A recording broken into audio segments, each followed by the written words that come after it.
We start. Had to end a little earlier than I wanted to last time, and I couldn't finish case 3. So we're going to just be wrapping that up real quick and going to case 4.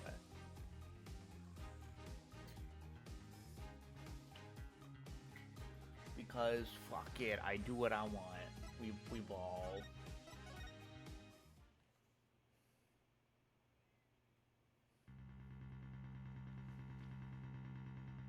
Alright, what's going on? Consider yourself schooled. I couldn't possibly have killed anyone. The killer is none other than Juniper Woods. It always has been, always will be. Poor Juniper, I'm just gonna, like... Yep, countless students passed the lecture hall. That can be explained. If the victim was murdered on the stage and left there, the body would inevitably have been discovered. Okay, why wasn't the body discovered on the stage? That's what we're talking about. Okay.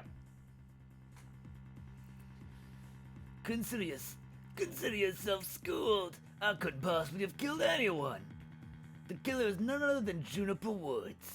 It always has been and always will be. Just wait a minute. Poor Juniper. She must seriously regret having asked you to defend her. And to add insult to injury, you nearly had you convicted for murder. Surely you haven't forgotten that little fiasco?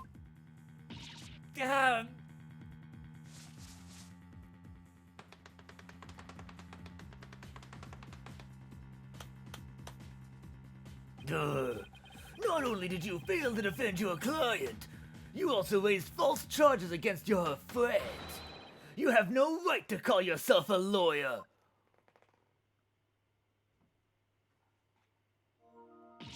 Oh, Monster Hunter updated.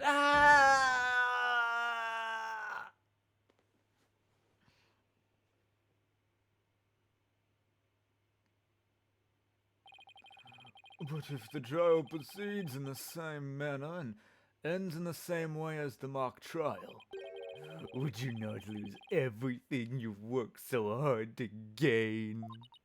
Well, I'll just have to make sure that doesn't happen. Then, won't I?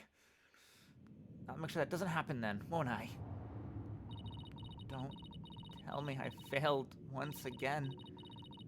Failed to save someone near and dear to me? I've worked so hard to become a lawyer. I even studied psychology. Has it all been for naught? Am I just doomed to relive that all over again? Oh, the eyes. Athena! What's wrong? Breathe in. Breathe out. Breathe in. Relax. Athena, breathe. It's not working. Everything's going dark. After all I've done, is this how it ends? Forgive me, Junie. I couldn't protect you like I said I would.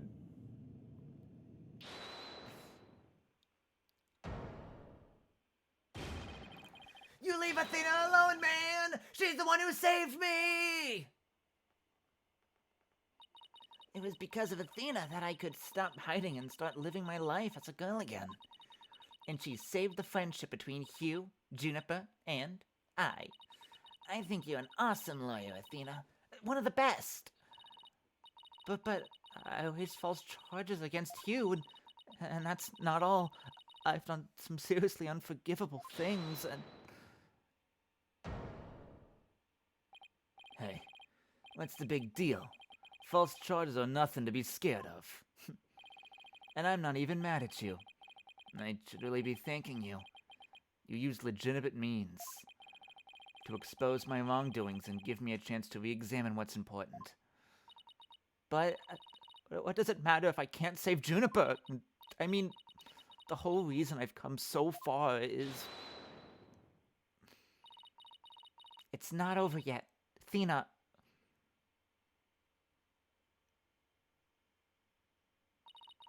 Even now, at this very moment, I still believe in you. Junie. I know you better than most people, Athena. And I know you've never surrendered to the dark age of law, like the professor did. Thank you for tuning, but I feel like I can barely breathe. I don't know what to do. Silence! Stop your bleating this instant. You look an utter fool. Prosecutor Blackquill? There is one who awaits you, is there not? And that is the reason you have studied so very hard. Are you prepared to give up on all you have worked for thus far? I would not do. To have you disappoint you know who. I...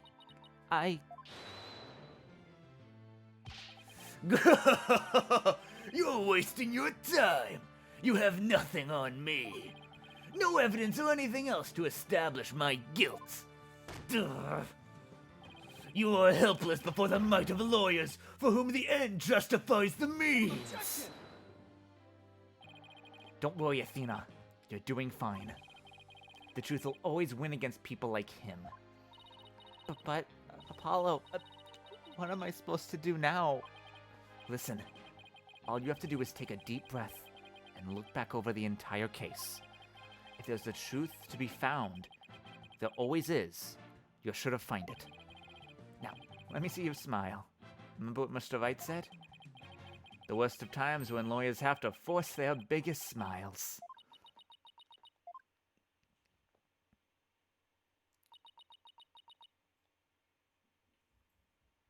The power of friendship. Thanks, everyone. You don't have to worry about me now.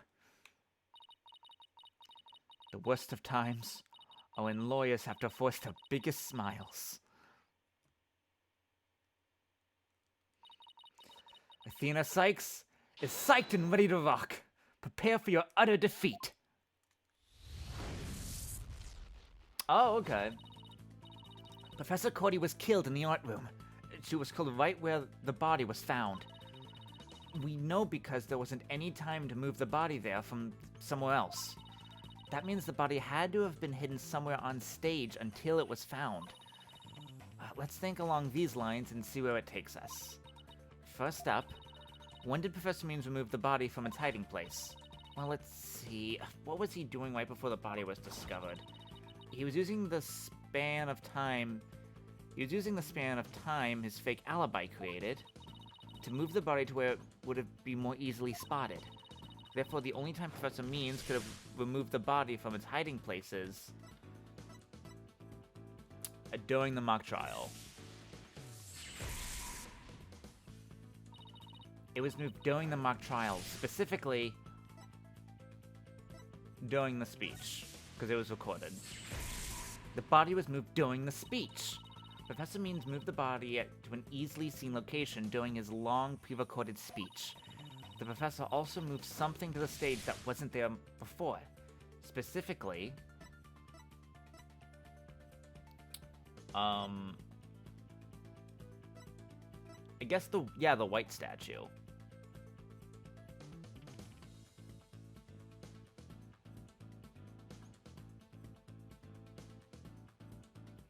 The gold statue never went to the stage.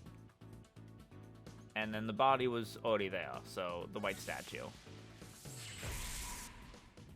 Man, I really picked a terrible time to take a break. Because it's been 4 days, I'm trying to remember shit. Okay, during the mock trial, Professor Means wrapped the White Lady Justice in the school banner. And sent it zipping down to the stage with a crash, killing 2 birds with 1 stone. He drew attention to the body, and it made it look like the murder occurred in the art room. But was there anywhere to hide a body on that stage? It doesn't seem likely. No, there had to be someplace. Wait a second. How about something that should have been finished, but was only mostly done? Something that was used to cover the body. But it didn't draw undue attention because it looked like it belonged there on So, was the Phoenix Wright statue never finished and just the body was there? In that way, no one would ever suspect there was a body hidden inside. Was the Wright statue? So so you legit played dominoes with her body. It was the right statue. Because that didn't have a lot of pieces. The body was hidden by the right statue. Oh, I know, Mr. Wright's statue was never actually finished. The body was wrapped under the same cloth to hide what was really inside. Cleverly disguising it as the body's statue. As the boss's statue. Mr. Newman gave me... Miss Newman gave up on the right statue. Yet Professor Means finished it in a single night. Yes, what an impressive feat that was. No, his so-called work of art deserves none of our praise. That's because it was only a facade to hide his real work. The murder of Professor Cordy. Come again? I'm afraid I don't follow. He hid the body by making it look like the statue of Mr. Wright. With the body wrapped under a piece of cloth, it looked just like a statue. What? I second that. What? Now this is getting interesting. No, this is getting preposterous. How would such a thing even be possible? We'll never know until we try. Uh-oh. I think I know where this is going. Okay, Apollo, time to turn me into a reasonable likeness of Mr. Wright. I'm going to pose like the statue, like so. And now I want you to wrap me up in cloth so that I look like a statue. I hate to ask the obvious, but where am I supposed to get this magical cloth?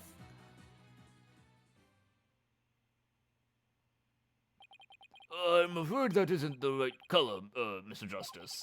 Well, though, given how sudden the request was, it's kind of the best I can do, Your Honor. Alright, I think that about does it.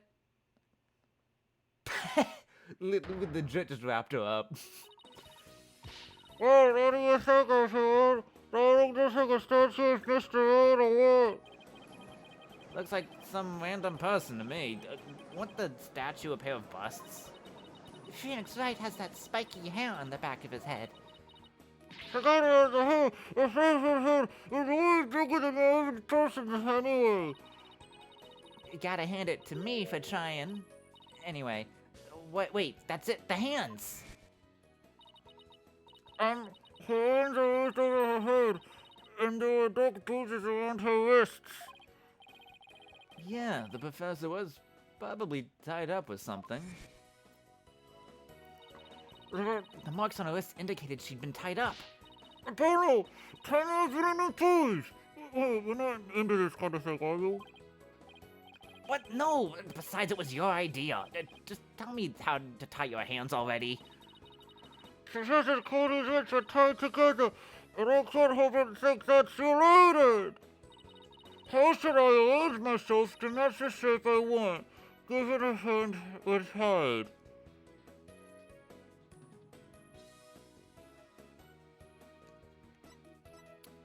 Yeah, in an objection? I don't know.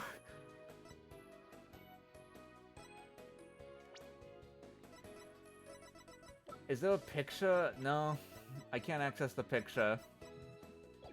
I guess in an objection pose. I place my hand in an objection pose. You sure? What about the spiky hair on the back of the head? Oh, I know. The boss is right there. Go pull some out and I can glue it on. Okay, I'm on it. Objection! Ouch, ouch, ouch! What do you think you're doing, Apollo? Sorry, Athena, I couldn't do it. Don't be such a wimp. How unfortunate. I was looking forward to see where that was headed. It's all Apollo's. That's all Apollo's fault. Guess I better think of something else. I guess behind the head. Apollo, try putting your hands behind my head.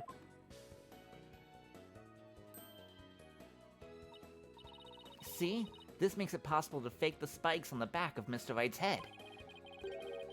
Sure, but then what about the statue's arm?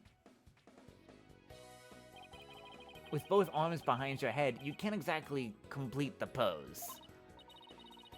Yeah, it would be awfully hard to make the object pose like this. I can't help but think you've forgotten something, Athena. Something on the body that you don't have right now. Oh, it's the arrow. Take that!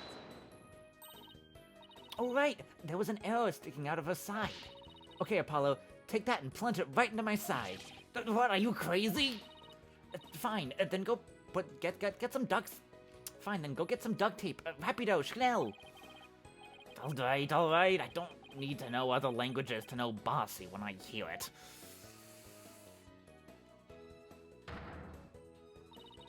The fatal arrow to the side. Spiky hair created from 2 hands. A masterpiece in the making. Now cover me with that cloth. But remember to make the arrows stand out, okay?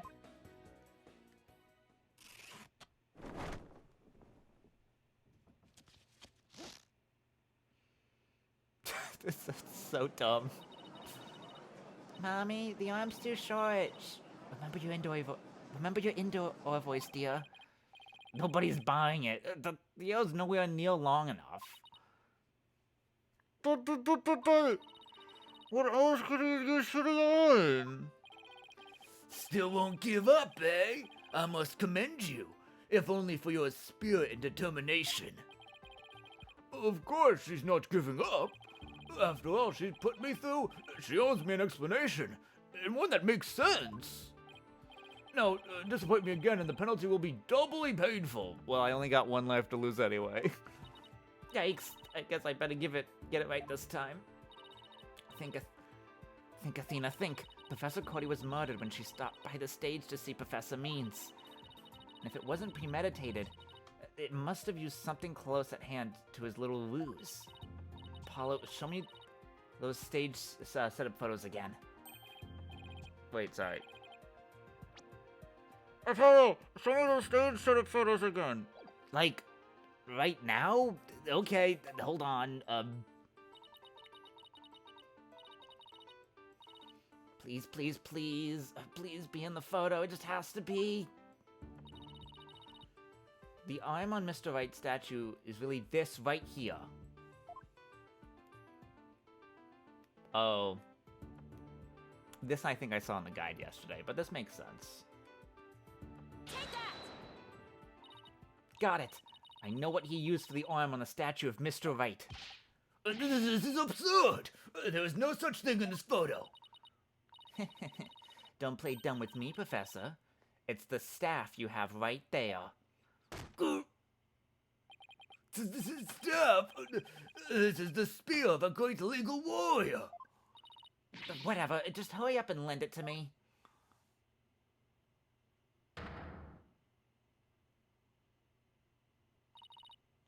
The length is perfect. Mr. Wright couldn't possibly object to such an awesome arm.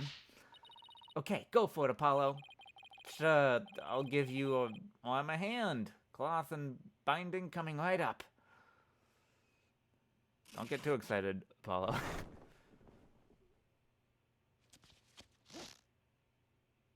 Objection! God, that's too long. Oh.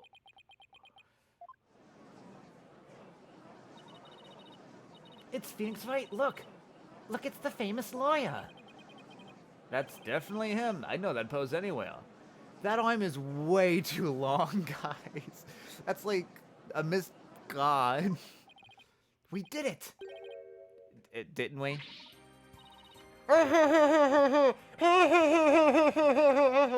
Well, I'm not the sitting legendary Phoenix Wright. Then he will bring us out of these dark ages and into an era of a brilliant golden light. Golden light. All I see before me is the pink specter of a man. It's just because Mr. Wright likes his statues. He's positively tickled pink. Get it, Apollo? He's tickled pink. Get it? That joke deserves a pink slip. Oh, it seems the gallery is quite impressed with the defense's sharp thinking. And the witness? The resemblance is nothing more than a coincidence. Objection! Not so fast there, Buster. Unfortunately for you, I can prove my theory to be more than just mere coincidence. To prove that this spear was thrust into the victim, all I have to do is...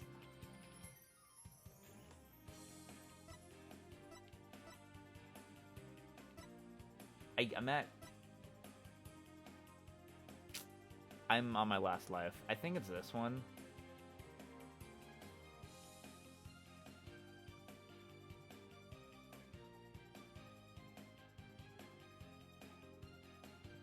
Sorry to kill the momentum, but you know what? It's what I do best.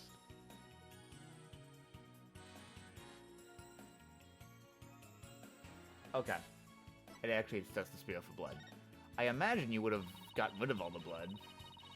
We had assumed the victim's jagged wound came from the arrow being forcibly shoved in. But if the wound was from this spear instead, then we should be able to detect traces of the victim's blood on it.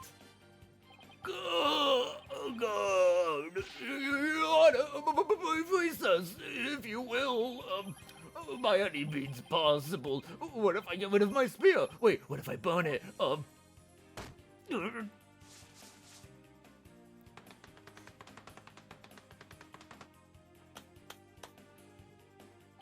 And if I do that, I'll be found innocent.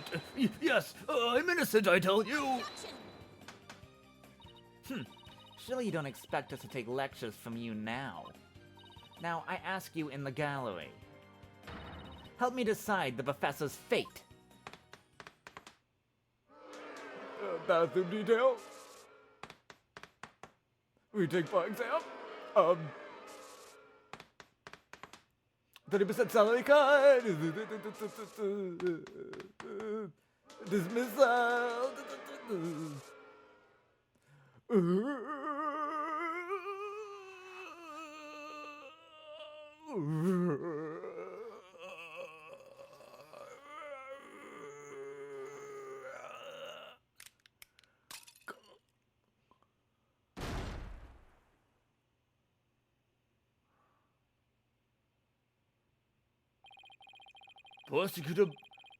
Prosecutor Blackwell, what has become of our witness, Aristotle Means? And as Miss Sykes suspected, blood was detected on his staff. He has admitted to his heinous crime. All of it. He shall join us in the clink tomorrow. His teaching skills can be put to good use there.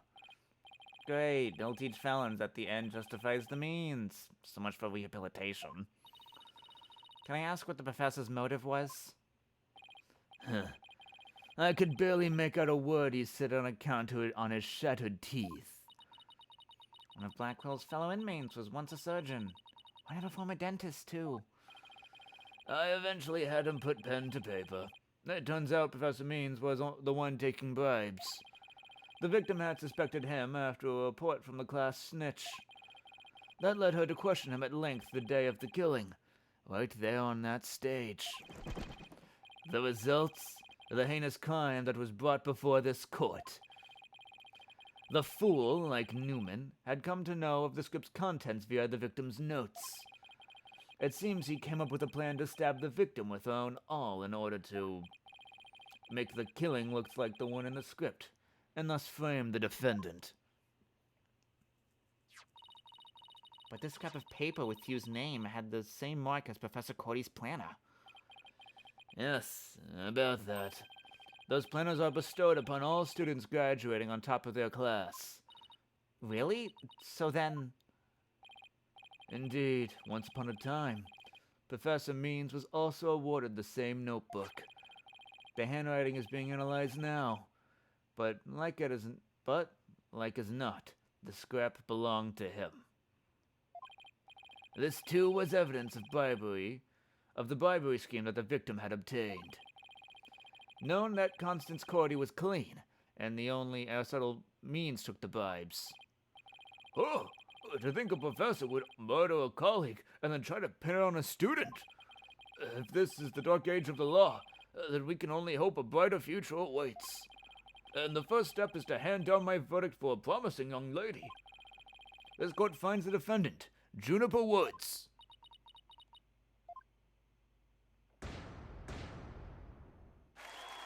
Not guilty.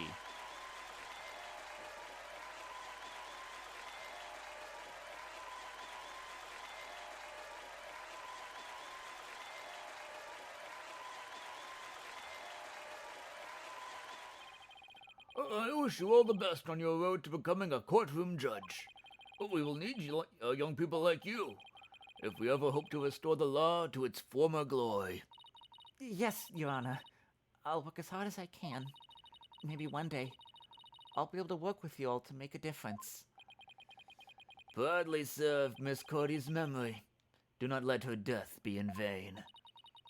That's the last thing I expected to hear from him today. Court is adjourned.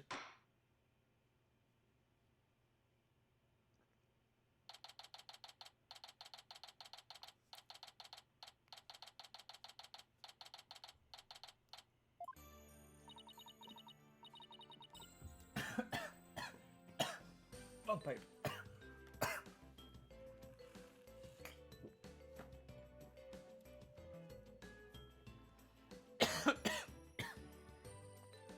Give me a sec.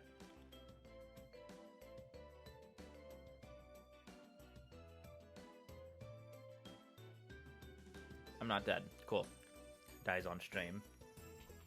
Alright. Thank you, Thina. I really mean it. It was nothing, really. I can take the biggest tangled mess of a case and unravel it just like that. I don't know. You look pretty wound up at the end. Literally and figuratively. You look pretty hungry for a knuckle sandwich, Buster. I wanted to thank you too, Apollo. Don't mention it. By the way, you were always there for Thina when she was in a bind. And at the detention center, where your smile gave me hope when there was none. You was like the warm rays of the sun shining down on a peaceful woodlands. I think you're an absolutely amazing person. Thanks, Juniper. That means a lot to me. Where'd you get the sewing needles? Oh, but I still have a lot of work to do. And I can't wait to and I can't wait until we see you at the judge on the judge's bench. I promise I'll get there someday. That's why, until that day, I'll... Guys, I've got some big news! I mean, this is huge. Oh, am I interrupting something? No, it's okay. I think. So what's the big news? The school festival! It was supposed to have been canceled after what happened, but... We just got a call. In memory of Professor Constance Cordy, who worked so hard to make it happen, the festival is being extended one extra day until tomorrow. Really? Alright! Anime. This is cute. Wow, she looks just like, We've got a special treat for all of you. A love letter for Themis Legal Academy. Joey Lowenthal. Achtung, baby. It's time for the guitar serenade. Joey Lowenthal.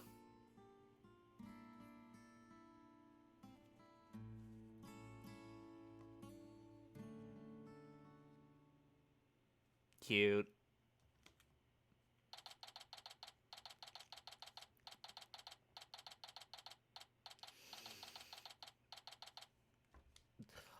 God.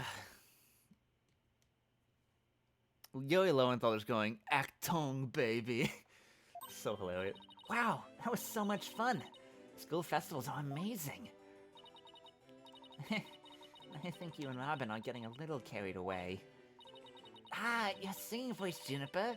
I could melt my H-E-A-R-T heart. Mr. Wright, thank you for that training seminar. Just remember the objection pose is all about attitude. Oh, and congrats on your mock trial win. Although Ramen had you for a while there. I did, didn't I? But I'm glad we're back to how we used to be. Thanks, Athena. And you know what? I think I'll stick with them becoming a prosecutor after all.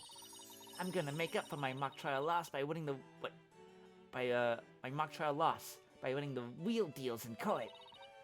Mock trial loss? What loss? Wait, did they reprise the trial and Hugh won? Genius and hot-blooded prosecutor, quest student. We'll go head-to-head in a mock trial for the She-Devil's Black Heart. So, does this mean it's really gonna happen? Juniper, there's something I've been wanting to say to you. Huh? Oh! Is he going to do what I think he is? Juniper, can we still be friends? You know, best friends like we've always been? Huh? Best friends? Weren't you going to profess your love for Juniper if you won the mock trial? No, I was going to confess that I'm not a genius and that I'm really 25 years old. But you already dragged it out of me during the trial. Whoops. Listen, you too, Robin. Miriam. Me too? Otacon. Me too? Miriam's got this tactical espionage action stuff down to a science. I've been thinking. It's up to us to put an end to the dark age of the law if we can. Let's all work together to usher in a new age where winning only results from the truth. And the ends never justify the means. Count me in. I wouldn't have it any other way.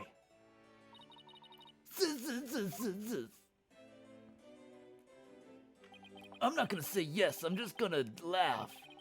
Best friends forever, huh? No matter what anyone says, nothing beats true friendship. You bet.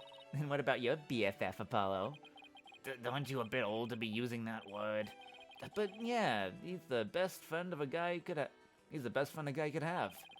Which reminds me, we're supposed to meet up and gossip about the new girl in the office. Hey, no talking about me behind my back. So what kind of guy is he anyway? Well, if I had to describe him in one word... Yeah, is this a new character? And so, after some slight arm twisting, Apollo promised to bring me to meet his friend.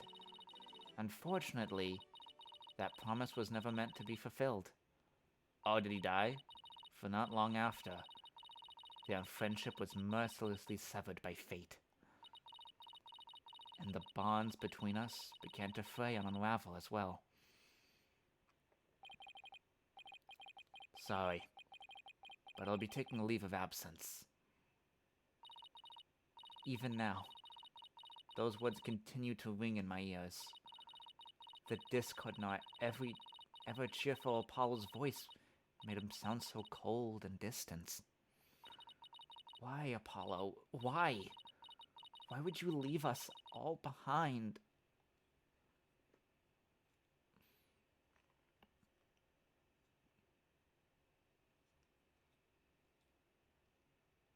That wasn't a bad case. That was a good case. Usually case 3 is very dicey, and this one was kind of like, it wasn't amazing, but it was good. It was fun. Little corny, but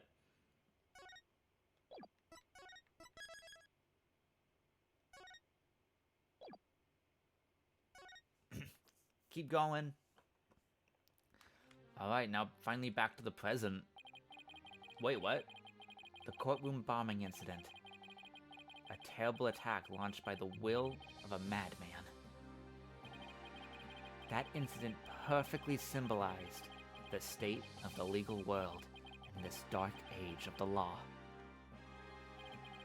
Mr. Wright brought it to a resolution of sorts.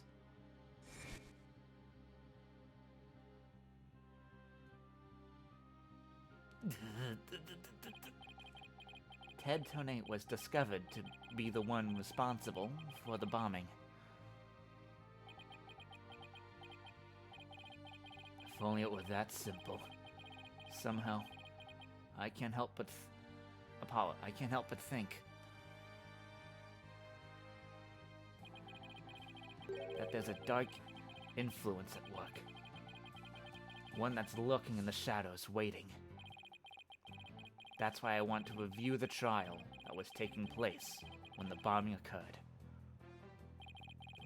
After all, I've got more than a few personal stakes in it.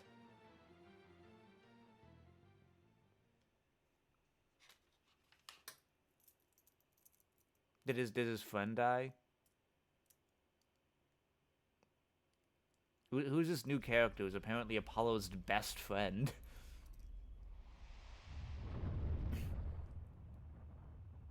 Oh, space. Okay. Does Apollo just know remaining until launch. Apollo just knows an Begin your astronaut? final equipment check. Check complete. Everything's A-okay. Yuri Ready Lowenthal here again. whenever you are.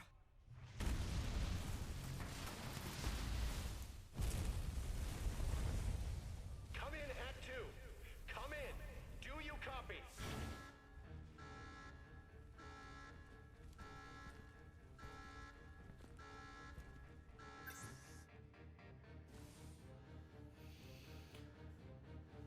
Huh.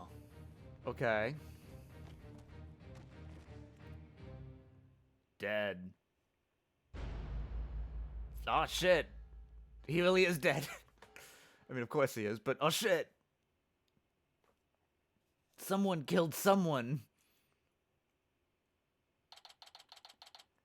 December 16th, 9:12 a.m. District Court. Defendant lobby, number 5. Time for another trial to begin, but this one is different. I'm sorry to bother you.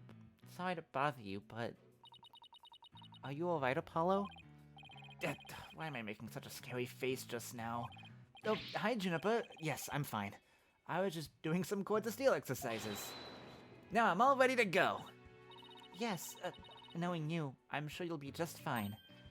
Ooh, I bought you a present from my garden. Is this a lotus root? That's right. My grandma says lotus roots is good for your eyes. She even says that if you look through the holes, it can help you see into the future. It's for good luck. Maybe later you can cook it. Thanks for this. I'm gonna have some right now. Oh my. Crunch. Kinda tough, though. You can't eat it raw, but thank you for the enthusiastic try. Oops, if she didn't think me weird before, she will now. I've gotta calm down. Apollo, I'm sorry I'm late. Hi, Athena. Okay, this is before case 1, I think. Junie, I didn't know you were coming today. Did you come to cheer Apollo on? Ooh, I get it. You sly little thing, you. Athena, stop. Quit kidding around, Athena. The trial's about to start any second. Is everything all set? Oh, Apollo, when will you ever figure it out? Figure out what?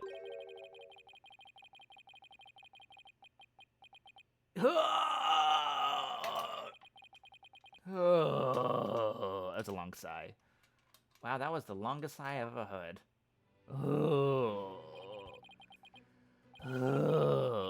This is it. It's all over for me. They're gonna find me guilty. This is our client. One Mr. Solomon, Soul Starbuck. Solomon Soul Starbuck. He's a very famous astronaut who happens to be an acquaintance of mine. You wouldn't know it right now, but he's usually a very upbeat and driven person. He has such Larry Butts energy. The scene of the crime this time happened at the Cosmos Space Center. Back in high school, my best friend and I were there almost a little too much. But that's where we met Mr. Starbuck. We'd ask about space travel and he'd launch into story after story with so much passion. And back in those days, the man was 100% my hero.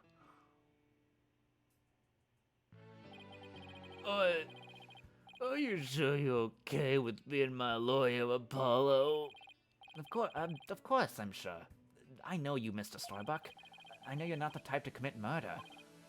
Thanks, but... I was supposed to be in space right about now.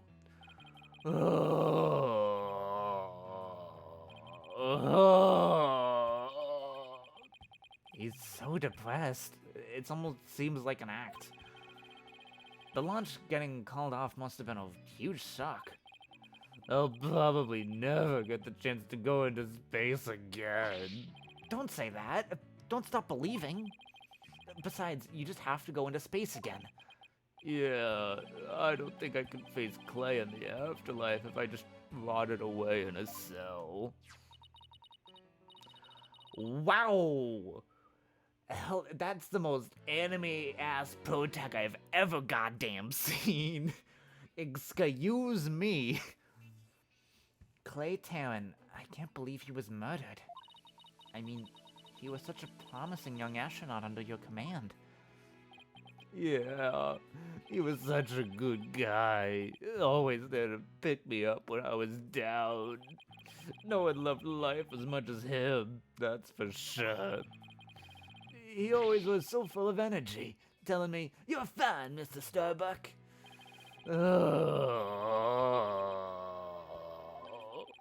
How could something like this happen to a guy like him? Huh? I've never seen Mr. Starbuck so down. Clay's gone, and I'm going to prison. I wish I could burn up like a shooting star right now. Mr. Starbuck, you'll be fine. What is it? What's with the yelling? I'll get to the bottom of this. You'll see. And in exchange, I want you to go back into space for you and Clay. Promise? Does that mean you have lots of evidence to prove my innocence? Oh. Well, about that, we didn't get to investigate the area as much as I'd like to, thanks to the police. I'm done for. I'm a goner. Everybody thinks I did it. Thought I was gonna soar like a comet, but I'm just gonna crash like a meteorite. No, don't say that, Mr. Starbuck. Don't count yourself out yet. I know it's hard to lose a teammate, but you've got to keep going. And what about you, Apollo? What about me? I was just thinking, wasn't Clay your best friend? We need to focus on the trial right now. Are you all ready to go? Apollo. The trial is about to begin. If the defense would please proceed to the courtroom. Okay, here we go. This is it. This one trial I can't afford to lose. For Clay's sake and our clients, I will find Clay's killer. Also, that's a bot, and now I'm going to, kill you. In chat. In game. In Minecraft.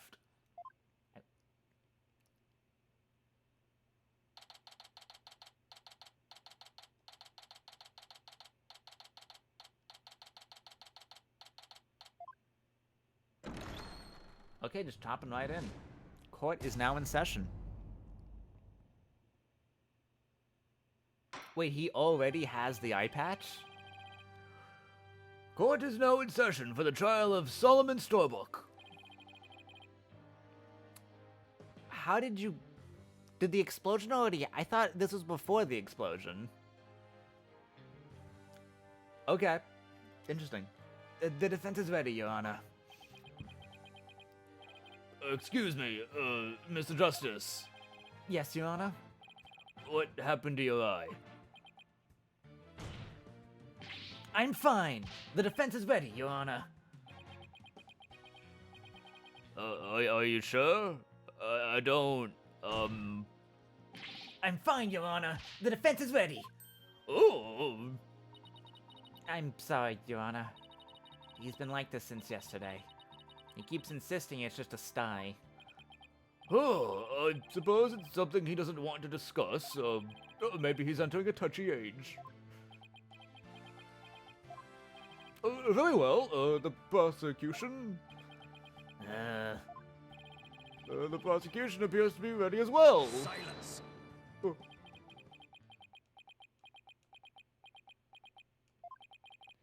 Not yet. I'm not quite ready yet. Oh! Durr. Oh! The prosecution is now ready. Well, it didn't take him long this time. What's up with Blackwell? Now I shall give the opening statement. I'll do it. You will? What an unexpected surprise. This time, I can't leave it to anyone else. I see. Oh, something is off with the two of you today. You both seem different somehow. Very well, Prosecutor Blackwell, your opening statement, if you would. It was just yesterday. The crimes in question occurred at the Cosmos Space Center. Ah, the famous federal research facility of all things related to astrology, right? Astronomy. It's astronomy. Anyway, a rocket was set to launch from there. But at 9:28 a.m., before they could even move the rocket to the launch site,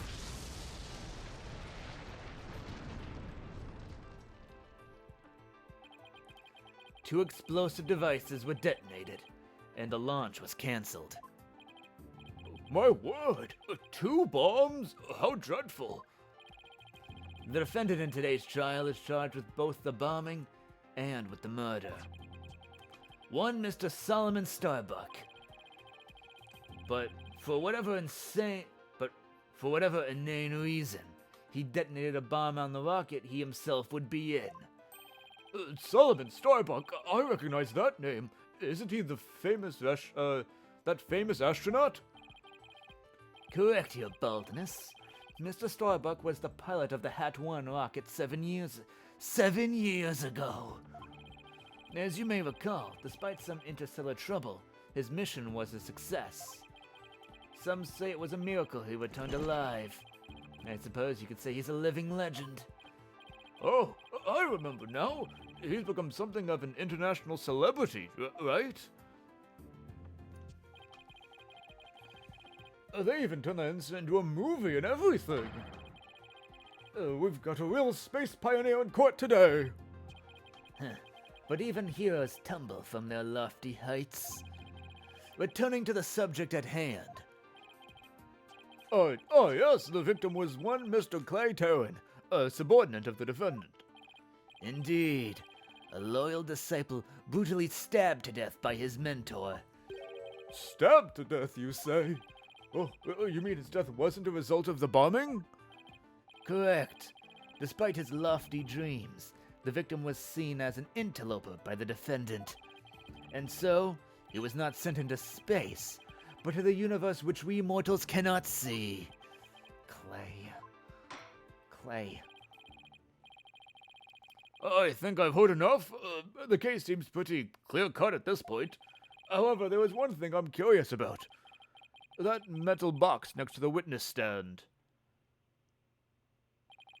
What purpose does it serve exactly? There's a bomb in it. A body. Since you asked so nicely, it's your coffin. Well, it's not his coffin, it's someone else's. Oh, have mercy on me! It's evidence. Due to its immense size, we've little choice but to lay where it rests now. Right. We shall get the contents of the box in due time. Phew, I feel like I just lost 50 years of my life. Does he even have 50 years left? In a monologue, Athena, in a monologue. Enough jabbering. Bobby Philbight's the name. In justice we trust. Detective Fulbright. Very well then. Please explain the details of the incident to the court, if you would. On it. First, take a look at this pamphlet from the Cosmos Space Center. In it, you'll find a diagram outlining the overall layout of the Space Center. And, here we are, for a more detailed look at what's on the left side of the building. Take a look at this cross-section that we the police have created. See the launch pad on the main building? The launch pad in the square building, and the round structure in the main building, right? Wait, sorry. The launch pad is the square building, and the round. I kind of worry about it. Fuck it. You got it. The incident took place in the launch pad 1 and in the main building's lounge. I'll be using this diagram during my testimony. I'll make it easy to understand.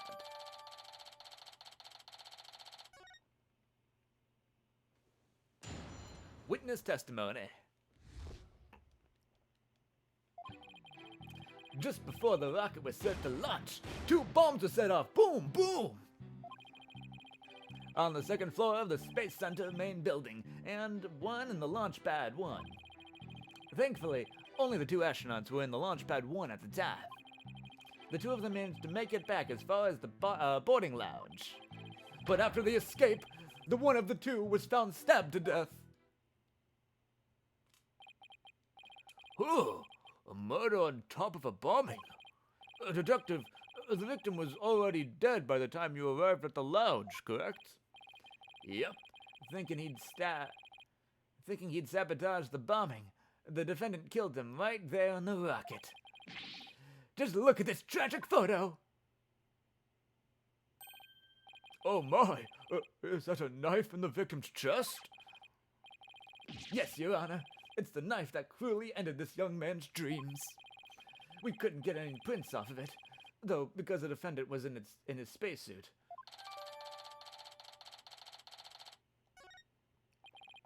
Oh, by the way, Detective Fulbright, why are the victim's helmet and right glove absent in the photograph? We had to remove them to identify him, Your Honor. I personally removed his glove during the investigation. We had to get his fingerprints to confirm his identity, after all. Oh, yes, it would be very difficult to identify him without face or fingerprints. Now, there's one more thing I'd like to inquire about. What is this round thing next to the victim in the photo? Something so important to the victim, he took it with him as he escaped the launch pad.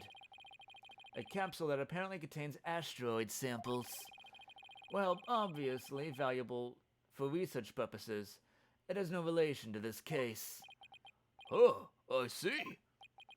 So, we know that the bomb in the main building was on the 2nd floor. But where was the bomb that was in the launch pad 1 located? That one was on the rocket itself. It was situated around the central part of the rocket. Apparently the area around the launch pad's elevator was a sea of flames. I would like to submit the diagram report into record. The trial's just started and we're already in a bind. You get used to it. Besides, that's what cross-examination is for, right? What the 2 astronauts were doing during the bombing. That'll be the key.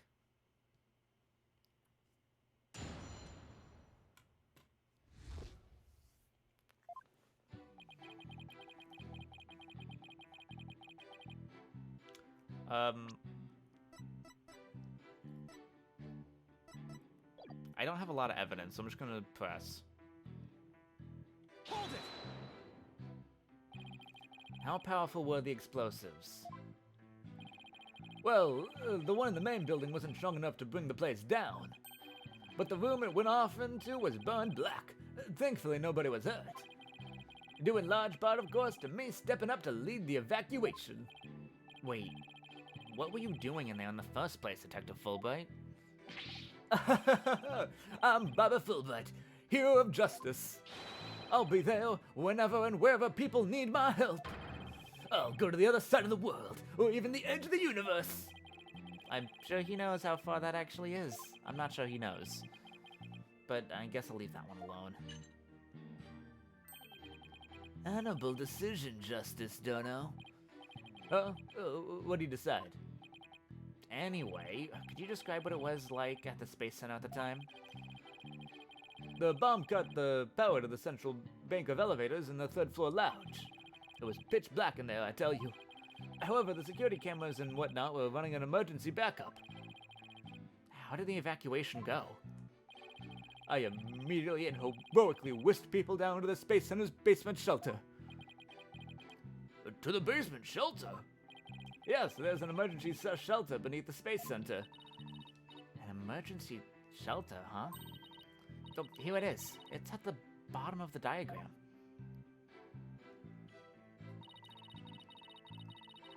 The Space Center's pretty impressive to have its own shelter.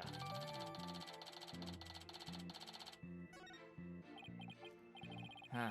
The power outage and evacuation seem unrelated to the murder at this point. I guess I'll leave that aside for now. So there were 2 explosions in total, correct? Yep, that's right.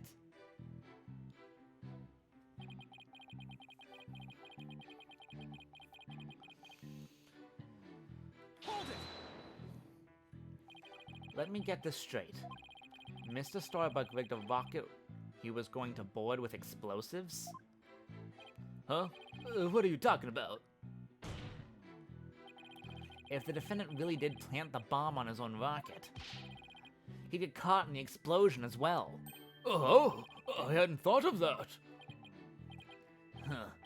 Fine, a simpleton for a simpleton. Fulbright, the motive. Understood. The defendant actually had an astrophobia. What? Astrophobia? What's that? A fear of space, naturally. Just the thought of space can cause the afflicted to freeze up. And so, in his terror, the defendant found a way to stop the launch, but at the last minute. That's absurd. Unfortunately for you, we have evidence. Take a look at these. What are they? These are anti-anxiety tablets were found among the defendant's possessions. Apparently, he was taking them in secret to quell his fears. There were a multitude of problems with the rocket Mr. Starbuck rode 7 years ago. Rumor has it, it threatened to crash a number of times as well. That was, of course, very traumatic for Mr. Starbuck. Objection! But that doesn't mean he'd go so far as to blow up his own ship. Silence! The defendant couldn't bear to mar his good name, now could he? Not after the media had branded him a sole Starbuck space pioneer extraordinaire. Given these conditions, the defendant could hardly run away and seem like base mutt. Some base mutt. What, so that's why you think he was resorted to bombing? Naturally. He constructed this act of sabotage in an attempt to blow up the Space Center, which would effectively abort the launch, but spare his reputation. Ugh. Now, I'm sure you understand why we have to bring justice down on this atrocious criminal.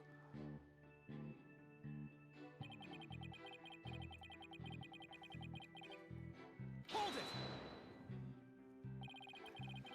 Are you sure it was only the 2 of them? It was just before the spaceship was set to launch, so of course it was only those 2. Ugh. Well, there could have been somebody else inside that rocket. Silence! The notion of a third party in Launchpad 1 is utterly absurd. Just to enter the area from the lounge, one must pass through a door guarded by a fingerprint recognition device. And allow me to state up front that there are precious few with clearance to do so. A fingerprint recognition device? It sounds as futuristic and complex as a space center. Actually, it's not as amazing as you think, Your Honor. Take a look at this photo. This is the door in the lounge with the fingerprint lock. Only personnel whose fingerprints are registered can pass through. Oh, I see. That is very different from what I had in mind. And is there a record of the number of people that passed through the door yesterday? Yes, there were only 3. The victim, and the director of the Space Center, Yuri Cosmos. Then doesn't that mean it's possible the director was the one who did it? Not a chance. He was in the main building when the bombs exploded at 9:28, doing his job directing the launch. Besides having an alibi, he has no motive for committing these senseless acts. He has a point. I guess the director can't be considered a suspect then.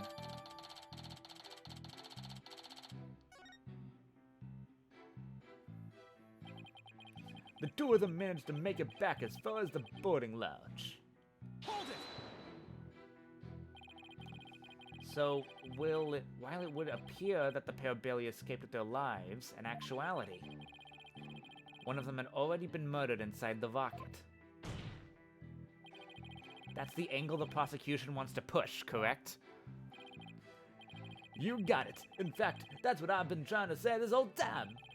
If the victim had been alive, he would have for sure tried to stop the bombing. Is there any chance Mr. Taryn could have been killed before he boarded the rocket? They were both alive and well at the boarding time and embarked under their own power. Their hearts full of hope and dreams of space. And then both of their hopes and dreams were dashed. If I may continue my explanation, after the evacuation order was given, the defendant made his escape, carrying the victim to make it look like a rescue.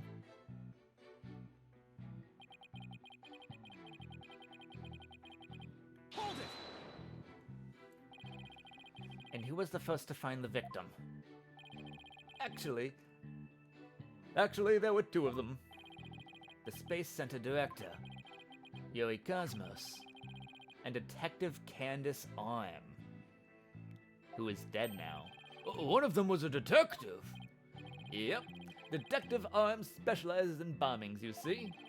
She and the director were ordering the evacuation following the explosions. They were also worried about the astronauts, so they hurried over to the boarding lounge. That's when they discovered the victim along with the defendant. 2 witnesses, huh? And one of them is a detective. I doubt either one would have anything to say that would help me. I think that pretty much covers the details of this case. Only the victim and the defendant were on the launch pad when the foreman was killed. If this is the truth, then only Mr. Starbuck could have carried out this crime. What little I could get out of him only hurt my case. Justice Darno, foolish is the warrior who rushes headlong into battle. Preparation is an essential element of battle, so I advise you to take a gander at this. What is it? Footage from a security camera. As the 2 astronauts emerged from the bowels of the Launchpad 1 corridor. The boarding lounge security camera captured their desperate escape. Now, I would direct your attention to what the defendant is shouldering, which you can see is none other than the lifeless body of the victim. What?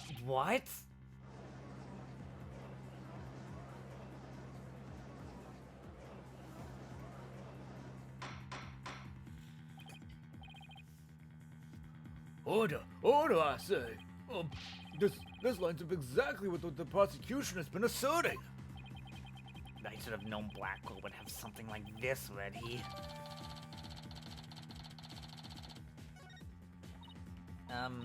Apollo? How exactly did they determine that Clay was already gone in that footage? Ah, I see what you mean. Whether Clay was still alive at this point is pretty crucial. Your Honor, please take another look at the footage. Isn't it possible that Mr. Taryn was still alive here and that Mr. Starbuck was helping him? Why, I believe you're right. one man carrying the other to safety. What a beautiful expression of friendship. Silence. Perhaps that's what it looks like to a one-eyed hothead and a dotard. But it only makes sense of the victim's dead body. What do you mean? Foolbright. Explain it to Justice Dono. You got it. Ready, kid? If the murder had occurred in the lounge, someone could have spotted it. Anyone could enter the lounge, after all. But doing it while they were alone in the spaceship, that's a horse of a different color. Objection!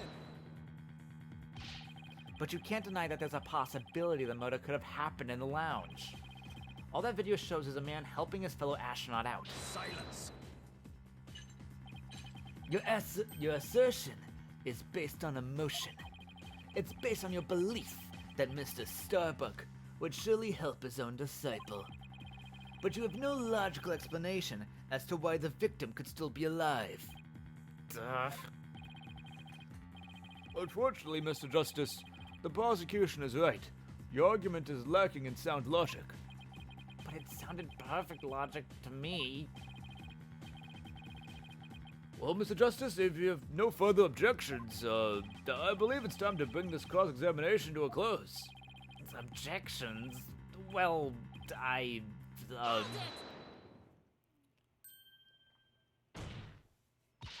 Your Honor, the defense requests a little time to think and regroup. Oh, given the facts, I'm not sure I see the need. What is it, Athena? It's just that there's something that's been bothering me. Huh. If it isn't the defense stalling for time, as always. Very well, I'm feeling generous.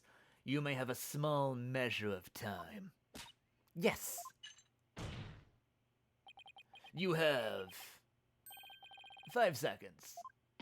5 seconds? After that, I declare this cross-examination to be closed, and a verdict to be rendered. Your boldness, raise your gavel high. It's time for a countdown. Ready? We don't have time. Spit it out, Athena. Only 3 more seconds. Only 3 more seconds.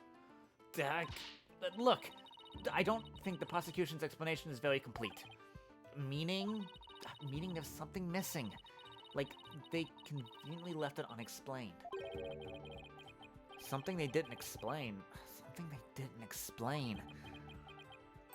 Ah, you're right. I think I know what you're talking about. Your 5 seconds are up, Mr. Justice. Is there anything about the prosecution's argument that you'd like to rebut? Yes, Your Honor. Actually, there is.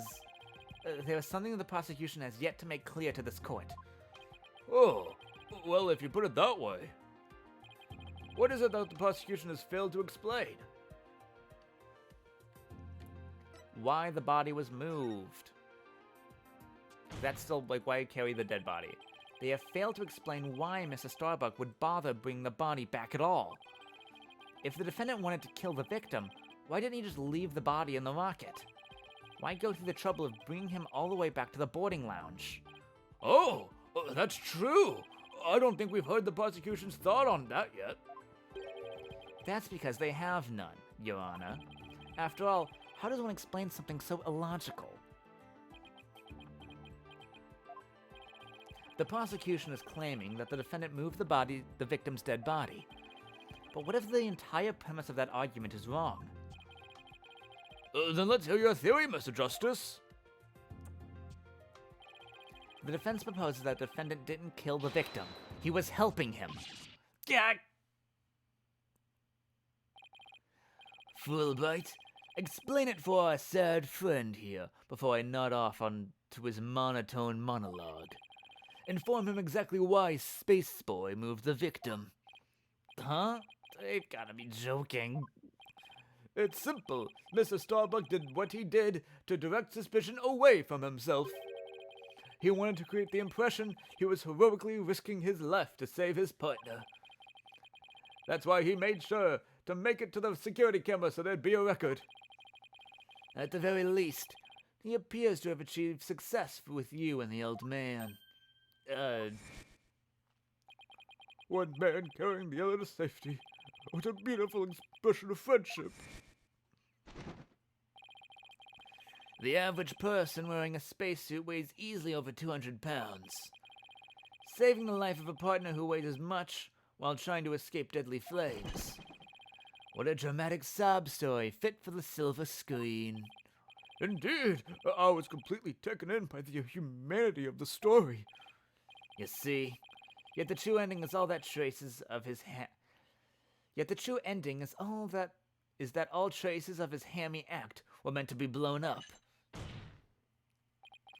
Yes, and now we arrive at the thrilling conclusion. The third explosion. Objection! What are you talking about? There was no third explosion. Silence! Indeed, you are correct. But that is thanks to Detective Arm. It was she who identified and secured the bomb. However, it didn't change the fact that the third bomb was discovered in the lounge. The steel coffin besides the witness stand? That would be a bomb transport case. We used that to transport the deactivated bomb here. It was found in the lounge. A bomb in the form of a most distasteful toy. What? On the second floor of the main building, on the launch pad and one in the lounge. The defendant planned to set off 3 firework displays. Fortunately, the third was discovered before it could be detonated, for had it not, the victim's body and other vital evidence would surely have been immolated. Objection! God! Before you utter a word, know that the evidence supports me. Ugh, it's like he's reading my mind. As it is still undergoing forensic investigation, I do not have the evidence on hand. However, know that a peculiar item was found in on Mr. Starbuck's pockets. Specifically, a bomb detonation switch. You found what?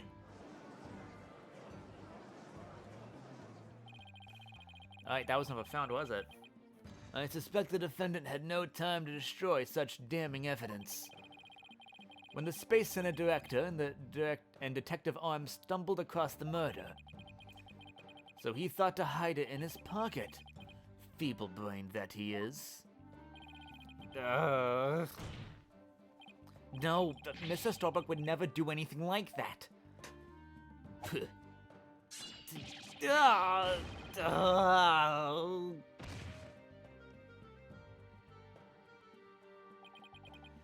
Justice Dunno, open your eyes and see the truth. Oh, this appears to be irrefutable evidence that the accused set off the explosions. No, there has to be some kind of mistake. This can't be the truth. Still can't accept it? You'll believe in your client, come what may.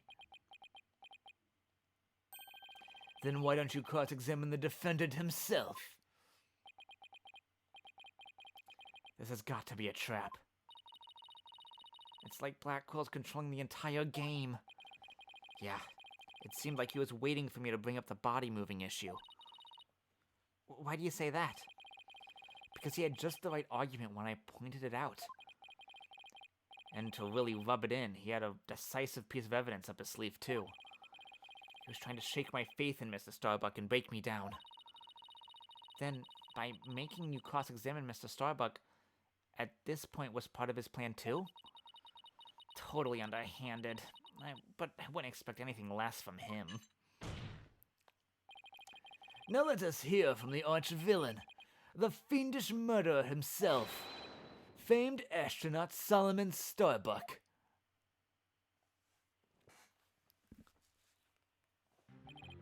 Witness, the name and occupation, please. Solomon Starbuck, astronaut. How did this happen? Mr. Starbuck, you aren't looking very well. Will you be able to give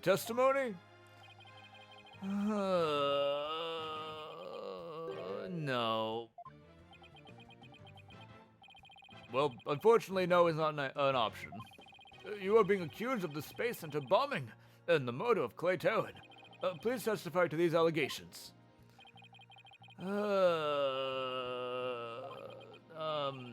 Mind if I take the suit off? It's getting really heavy. Silence. It's not the weight of the suit that you feel, but your sins. Prepare to carry that weight for the rest of your life. Banish me to the moon. I don't care anymore. Wow, that was super negative. Is he really going to be alright up there? He'll be fine, I think. As long as he doesn't totally give up and say you did it, that is.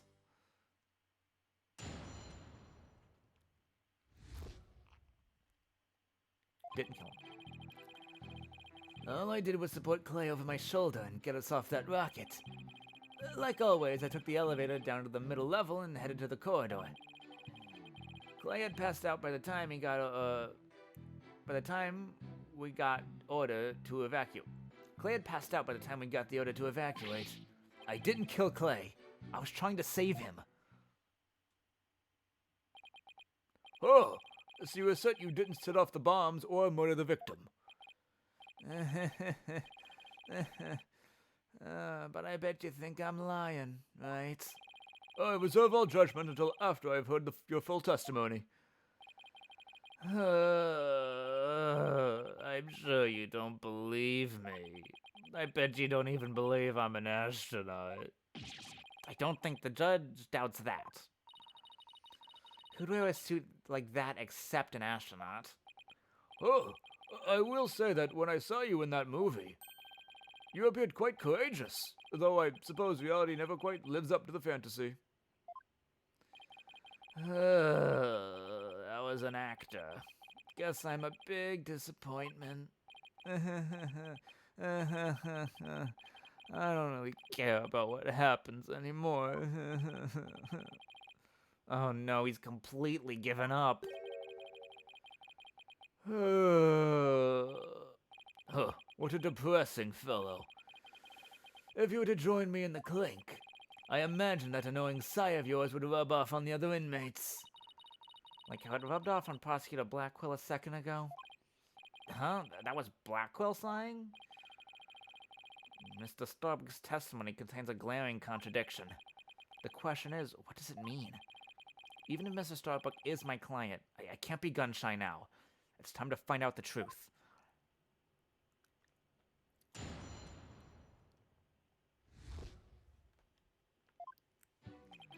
All I did was support Clay over my shoulder and get us to the rocket press. So what you're saying is that the victim was still alive at the time? Of course! He was alive and well. Silence. If so, then you admit you took a man who was alive and well and silenced him permanently with this? What? No, the black hole confirmed. Dead ahead. Oh, it's no good, Captain. I'm getting sucked in. Mr. Starbuck, you are not in space. Please give your testimony seriously. It was just nerves, but maybe I shouldn't have said he was alive and well. It was more like he was slumped over. Those are completely opposite ends of the spectrum.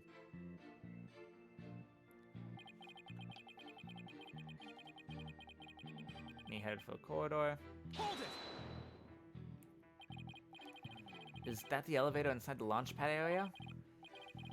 That's right. He always uses it, and we always use it to get to and from the cockpit. That makes sense. So he was just using the route he always used. In spite of the fact that there had just been an explosion. Huh? I think Mr. Starbuck is hiding something. Something pretty big. Clay had passed out by the time he got the order to evacuate.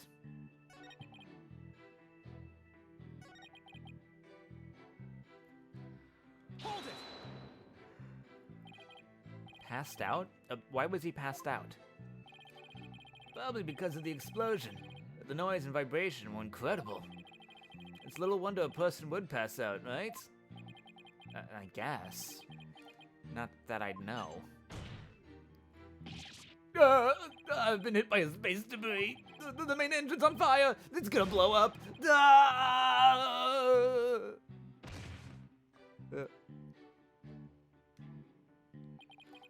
Yes, I see. I guess it does make sense that someone would pass out.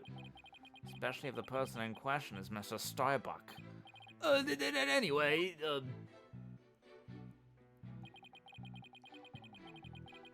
Hold it! don't worry, I understand. I'll make sure everything turns out all right. But everyone's glaring at me like I did it. Apollo, you have to reassure him better than that. How am I supposed to do that? Try to imagine how he's feeling and use it to figure out how to boost his confidence.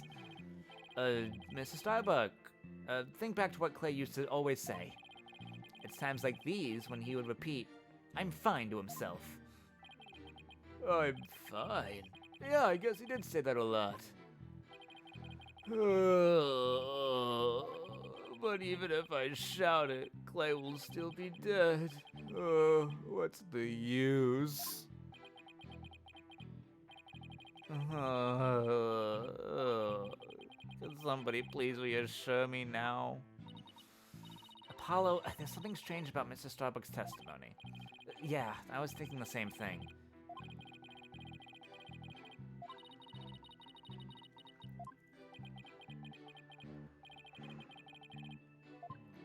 Okay.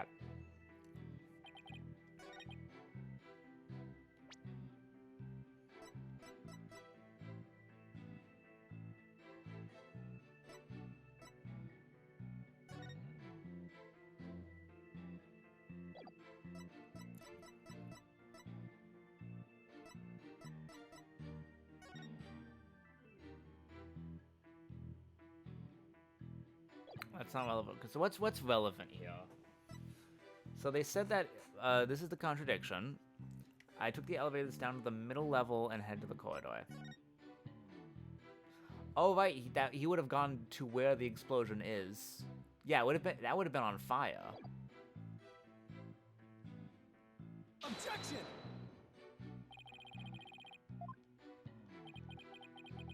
Okay, that's not right.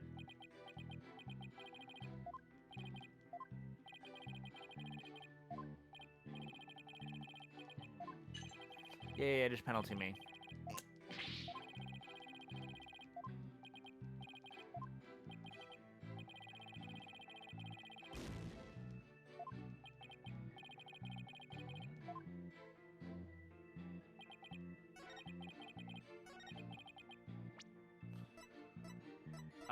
Oh right, probably this bombing report. Objection! I just presented the wrong thing. Mrs. Starbuck, I need your testimony to be as accurate as possible. Was I not being accurate? No, because it's impossible for you to have taken the elevator down to the middle level. What makes you say that, Mr. Justice? Please recall where the bomb went off in the launch pad 1. Also recall that after the explosion, the middle level elevator was engulfed in flames. Oh, you're right. Which means... Exactly.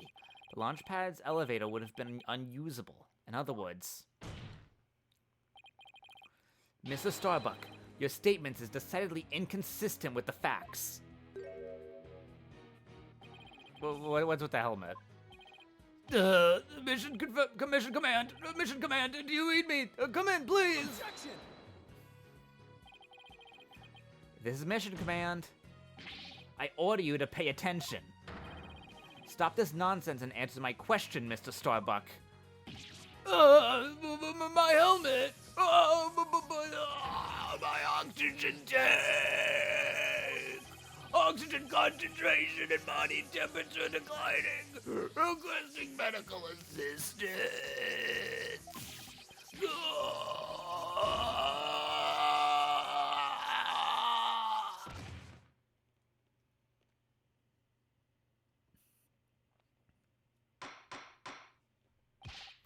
Mr. Starbuck, we are not in space right now. Please stop pretending you have lost consciousness and stand back up. I apologize, Your Honor. I forgot I was still on Earth. I feel like we all just got a real glimpse of Solomon Starbuck the astronaut. Yeah, he seemed more like an astronaut now than when he was doing all that sighing.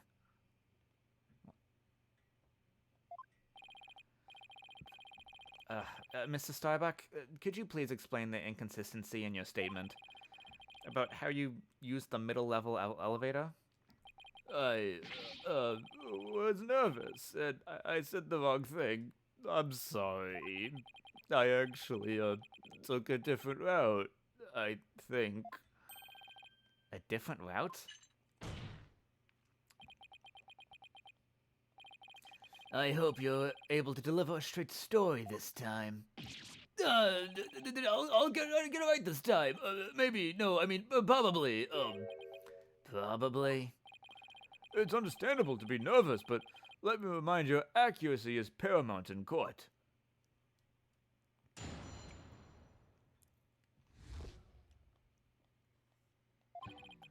Let's see, my escape route. What I said before was a mistake. I remember now. I took a different route. Maybe, probably... with the capsule and the clay in my arms, I made my way down from the upper level. So you're saying you escaped without using the elevator? That's right. There's a ladder that spans the upper and middle levels. I used that ladder to get to the middle level. Luckily, the fire hadn't reached the ladder, so we could make our escape that way. Wait, you went down a ladder with both a person and the thing in your arms. And the capsule you mentioned, I suppose you mean that thing next to Mr. Taryn here? Was that capsule that important that you'd risk your life to take it with you? It almost goes without saying, but yeah, that capsule contains asteroid samples. Therefore, it's invaluable as research material. With this spacesuit on, Clay weighed a ton, but securing the capsules was also important. I need you to answer the best of your ability. Mr. Starbuck, please remember that your verdict is writing on your testimony.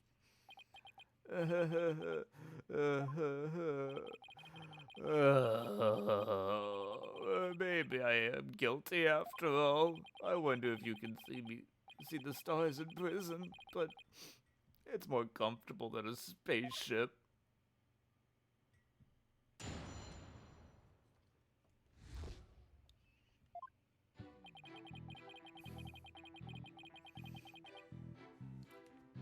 Let's go to the next thing. Hold it! Maybe, probably. Did I hear you right, Mr. Starbuck? I didn't say either of those things. Mission control, please come in. An error has occurred in the sound system. Activate the emergency tin can telephone. Oh, no. The tin can telephones are ineffective in the vacuum of space. Silence! Stop this nonsense. I will sever you and your tin can telephone.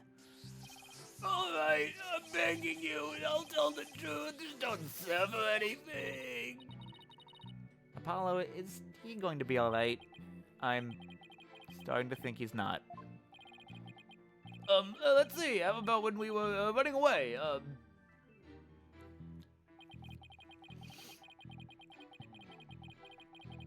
Yeah, how the hell did that work? Hold it! The upper level of the launch pad area? That's right. That's what I said, isn't it? Granted, the route does exist. So, to recap, you had clay over your right shoulder and the capsule in your left hand. Yeah, it's really important, so I couldn't let it get all burned up. So, even though clay was really heavy, I couldn't afford to carry him with both hands. I did the best I could with him over one shoulder and the capsule in my other hand. I don't think the meaning of what he just said has hit him yet. You know what you have to do with that statement, Justice Dono. Yes, I know. Well, I've come this far, no turning back now. Time to present some evidence. So Mr. Starbuck escaped with Clay in the capsule, which means... It's just like in the footage. I can see why he couldn't run, though. He must have weighed over 200 pounds just by himself. Yeah, and he had to support Clay, who was another 200 pounds. Plus, he had to ensure the safety of that capsule. I don't think I could have even walked under those circumstances. Walking straight forward is probably about all I would have been able to manage.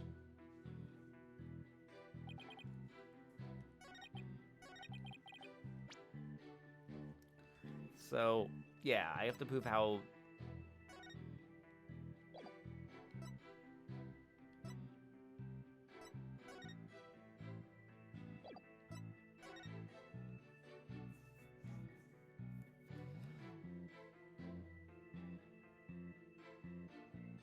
An independent security company, interesting. Backup power allows it to function even when the power goes out.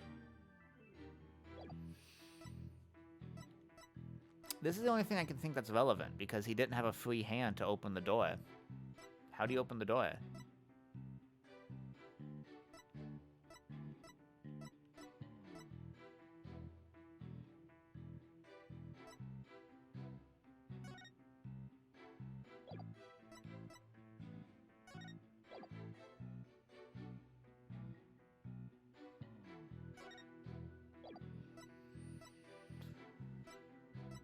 Objection! Nope. Fuck me.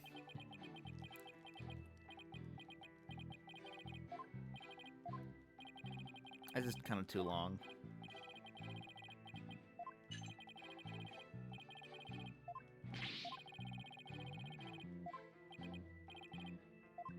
Do I just present the map again?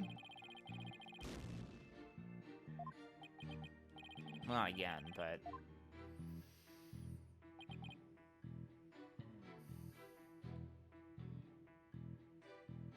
Hold it! Oh, I didn't mean to do that.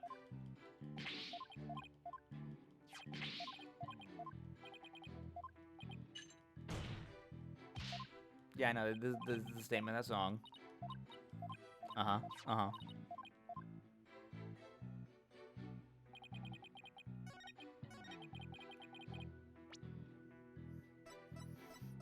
I guess this is the only other thing that's relevant. Objection! Okay, that's a little silly. Mr. Starbuck, why don't you just tell the truth? The truth? Let's see. The Earth is blue. No, that's not right. I guess the Earth isn't blue? Yeah, that's it. The truth, Mr. Starbuck. God, the oxygen concentration is super low in this area. Prepare the emergency oxygen tanks. Mr. Justice, the witness appears confused. Please help draw out the truth from him. Mr. Starbuck, under the circumstances at the time, you couldn't possibly have reached the boarding lounge via the upper level route.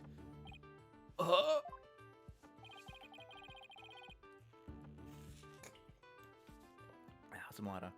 Not as long as this was along the escape route.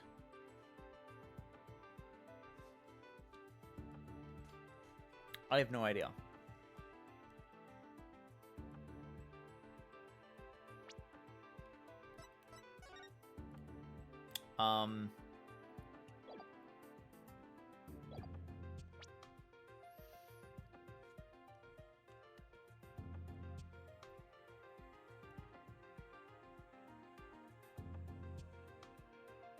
You couldn't possibly have reached the boarding lounge via the upper level route.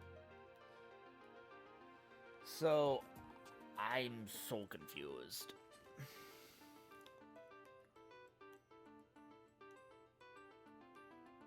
He says he went down the elevator.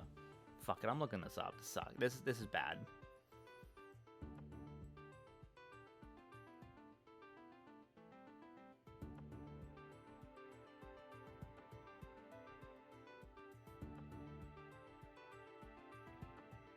Wait, so just What's wrong with the ladder?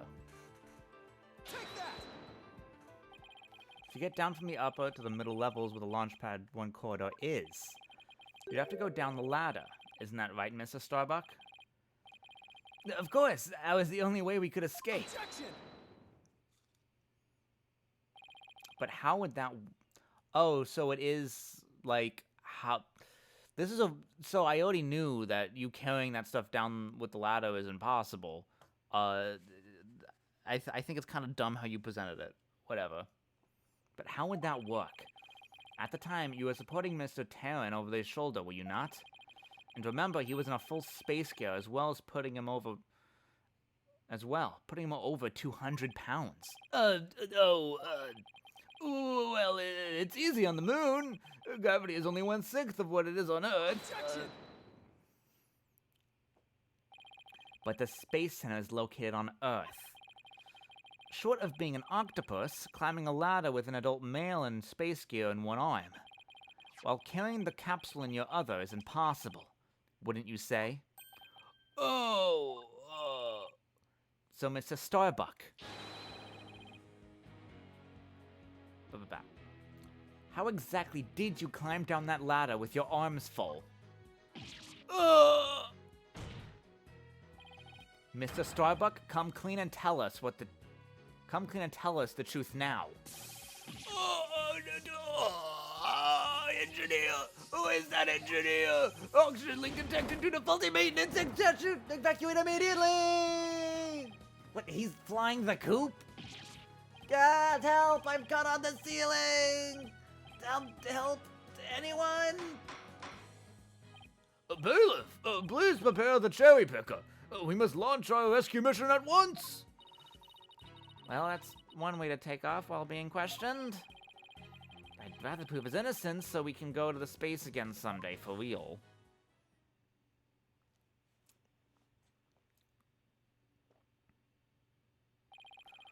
Now then, Mr. Starbuck, do you think you can keep your feet planted on the ground? Yes, I apologize for losing control. Are you ready to tell us the truth? Oh, no, not that. Anything but that. What is going on? This isn't the Mr. Starbuck I know. It appears Space Boy is prone to deception. Witness. Yikes! Yes, I thought your story odd, but perhaps the inconsistencies can be explained as the result of a medical side effect. Prosecutor Blackquill, please don't talk about that. What are you talking about, Prosecutor Blackquill? Did I already state that Space Boy is ironically terrified of going into space? That's why he took some precautions just before the launch. For you see, traces of this anti-anxiety drug were found in his system. Oh, I sense things are about to nosedive. You got it all wrong. I told him during the investigation, too. I don't know anything about any drugs. I never took any medication, I swear. It was found in his system, but he doesn't remember taking it? How could that be? Somebody must have slipped them to me. But I guess maybe that's why I don't remember, because of the side effects. Yeah, that's why I don't remember much, because what really happened. Well, what?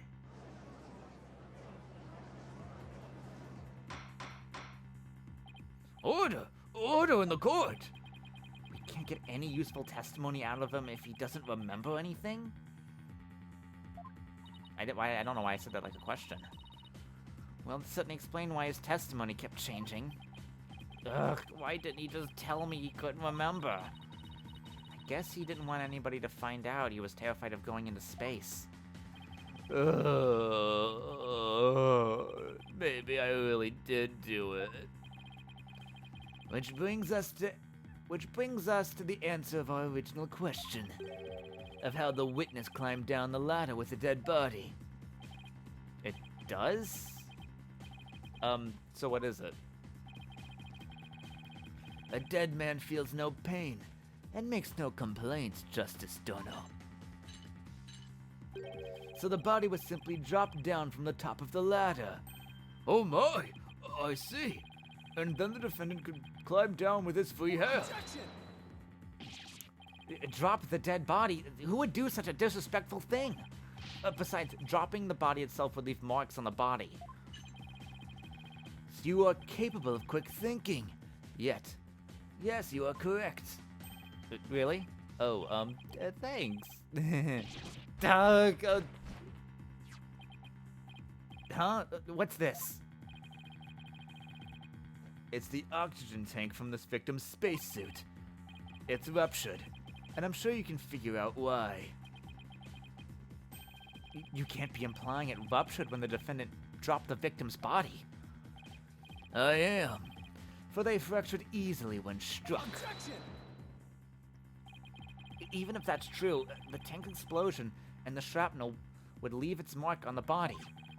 Yet according to the autopsy report, only the knife wound was found on the victim's body. You're clearly grasping at straws with this line of reasoning. Silence.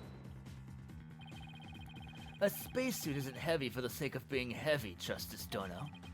It includes the latest technology devices, and it's made of the fabric of tomorrow. The fabric is made to protect astronauts from the dangers of space. So falling a few Earth yards would hardly leave a mark on the wearer. Then shouldn't it be impossible to stab through it as well? It should. And yet, through the sheer coincidence, the knife has slipped through the weak spot in the suit's structure and found its way to its target. But what are the chances? You forget that our killer is an astronaut himself, with knowledge of how the suit works. These got me there. And now my arguments have been proven.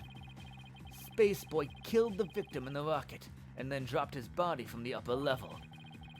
After climbing down, he shouldered the body and made sure the camera recorded them. There's no room for debate about these facts. It is clear that Solomon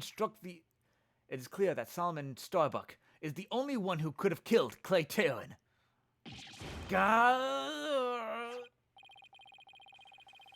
Here, the report regarding the astronauts' oxygen tanks. Consider it my send-off gift. Feel free to use it as payment to cross the river Styx. Puh. Yuck!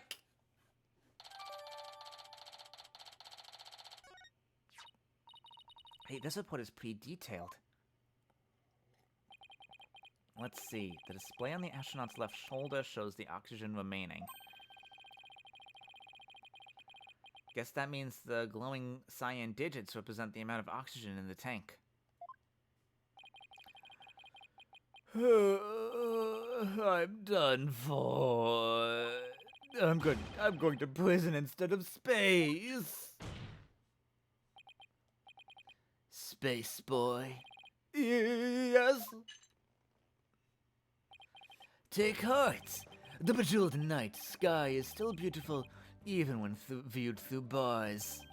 You mean the stars are seen from prison? That's right. Your cell will be your spaceship. Picture the view through the iron bars. It's like being an astronaut in your own craft for all of time. That's not a half-bad thought. Mr. Starbuck. Prosecutor Blackwell got to him good. Spaceship prison cell. Fly me my guilt and my despair into the deepest, darkest space. And then, let's get sucked into a black hole together! Mr. Starbuck, you can't give up hope. Oh, yes, Apollo. You know, Clay really looked up to you. He said you were an incredible man. He said you'd never give up on your dreams and passion for space, no matter the situation. He said that? So don't give up now, and help me prove your innocence. For the sake of a man who respected you and believed in you, Clay Talon. For Clay? Huh. You're wasting your breath. Ah! Ah! Ah!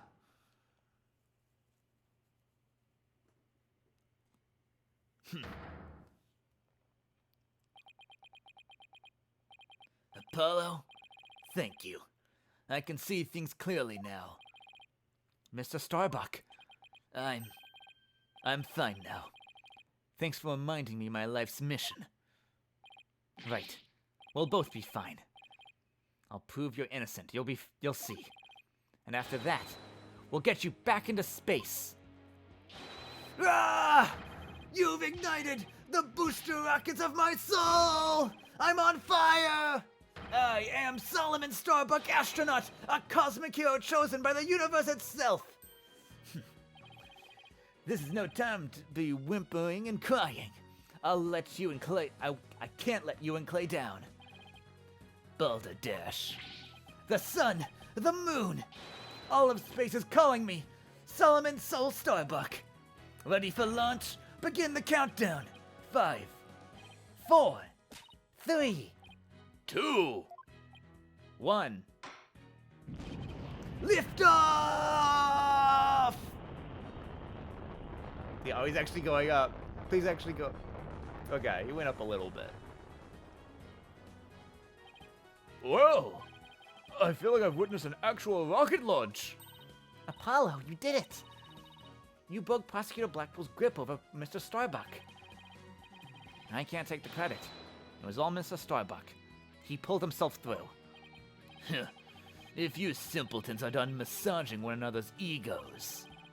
No matter how positive your mood, my advantage remains unshakable.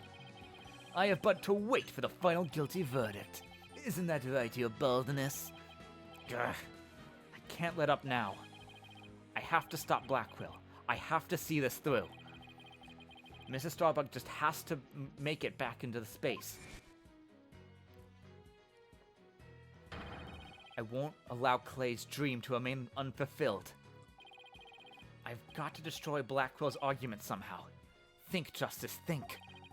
If the only people at the launch pad 1 were Clay and Mr. Starbuck, and if Clay was already dead by the time this footage was taken, then the only person who could have killed him is Mr. Starbuck. So the only way to counter Blackwell's argument is if I can prove that Clay was still alive when they arrived at the boarding lounge. In which case, I should be able to find some contradiction in the evidence itself. Now let's see. About this data that we just received. This supposedly proves that Mr. Starbuck dropped Clay's body in Launchpad 1. But if I'm going to prove that false, then there must be something I can use here. Enough of this farce, Sir Baldness. Let's have your verdict. Prosecutor Blackwell, you seem to be in quite a hurry to rush the verdict. But about this oxygen tank you submitted just now. It says that Mr. Starbuck's tank had 80% remaining, while Mr. Taryn had 0. Do you stand by the accuracy of this report?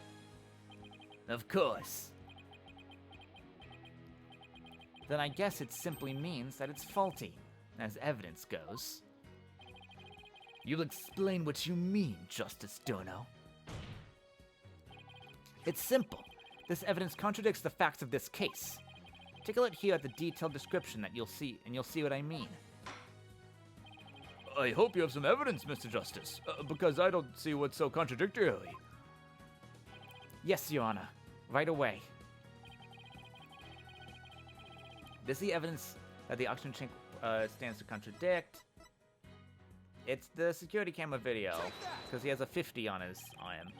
So how does this evidence present a contradiction? The problem is at the part here.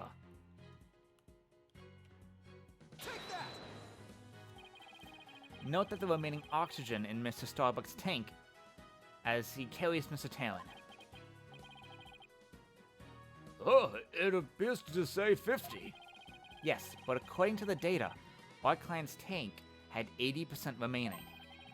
The oxygen tank increased. I see Your Honor finds it as strange as I do. It's bad enough that there's a contradiction, but the increase in oxygen is beyond illogical. Oh my! You're absolutely right. What is going on here? Silence. I too find it odd that the oxygen remaining has increased. It would be as odd as if my rations were to increase. But what does that prove? It doesn't change the fact that it is the defendant carrying the victim's corpse. Objection! I'm going to bet you don't get more rations because you don't abide by the rules. Either way, the oxygen remaining should increase, just as your rations don't increase. Therefore, this new information is critical. We can't overlook it. Silence. In that case, do you have an answer to this riddle of the mystery increasing oxygen? You'd better not disappoint, or I'll declare the inconsistency as a mere equipment malfunction. Ugh. Oh, Prosecutor Blackwell has a point. I suppose it could be a simple malfunction. Mr. Justice, if you cannot provide an adequate counterargument to this point, I'm afraid I must bring this trial to an end.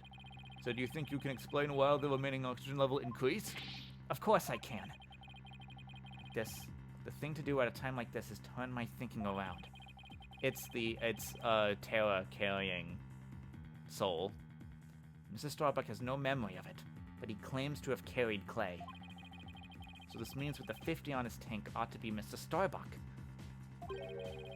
But if anything, the display on this oxygen tank should have been 80. This is a clear contradiction between the report and the security footage. So what I should be asking is not why did the oxygen level increase, but what had to have happened to make it look like it increased. Am I making some kind of mistake in my base assumption here? Well, Mr. Justice, we're waiting. Yes, Your Honor. I'm ready to answer. This is why the remaining oxygen appears to have increased.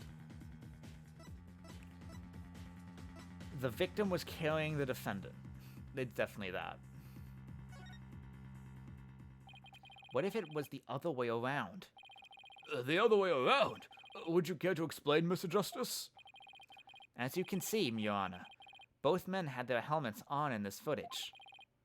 But it turns out, this is where our base assumptions went astray. We assumed that it was Mr. Starbuck helping Mr. Taryn, but it was the other way around. It wasn't Mr. Starbuck helping Mr. Taryn at all. It was Mr. Taryn who was helping Mr. Starbuck to the boarding lounge. It was what?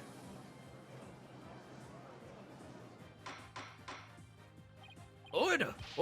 Mr. Justice! You mean to tell me that the person on the right in this image is the victim, Clay Taryn?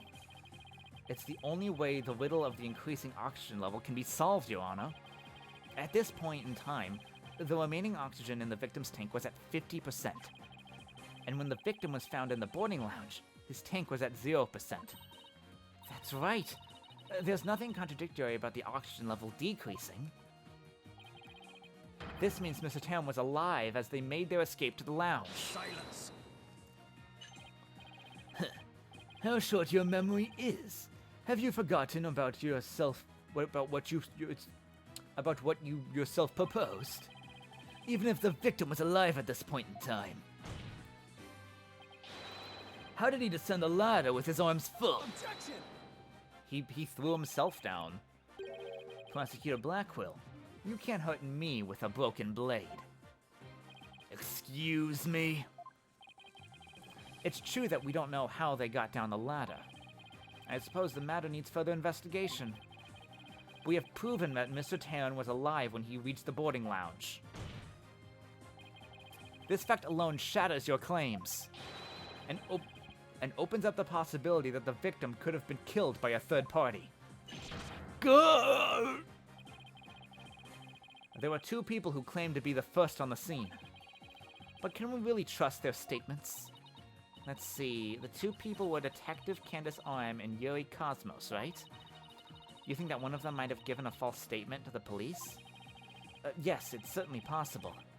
We might have to do a little more digging. It seems we'll have to hear the testimony of the first two people on the scene. Score. Come to think of it, Detective Arm should be here in court right now. Bailiff, could you please show Detective Orb to the stand? Hold it. Hold it.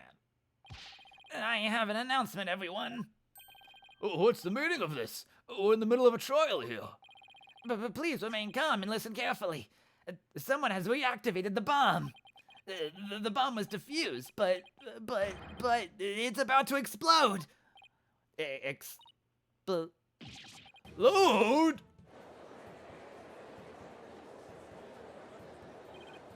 The bomb? Now? Everybody run! I don't want to die. Oh no, everybody's panicking.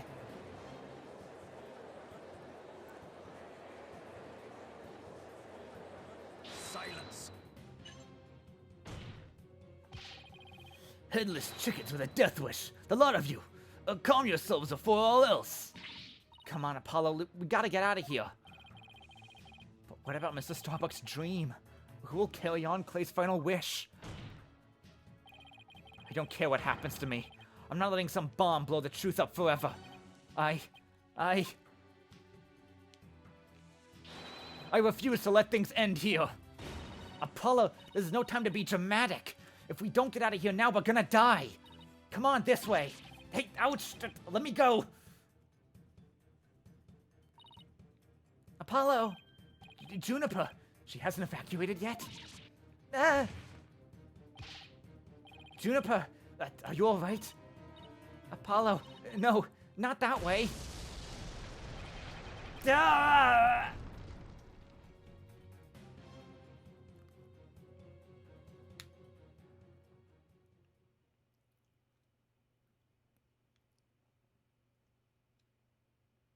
To be continued.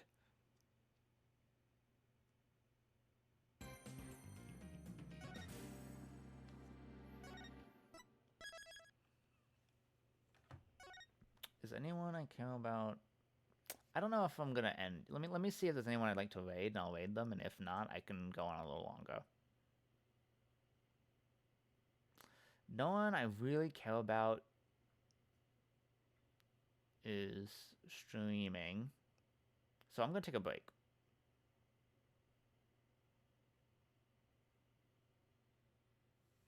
I'm gonna go get a quick snack.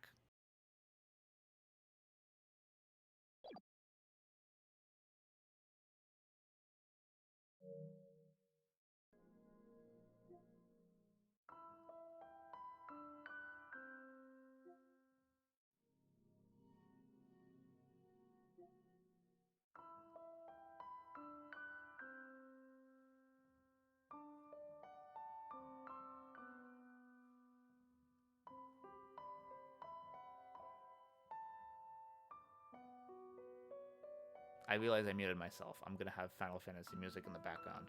Be back soon.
I have returned.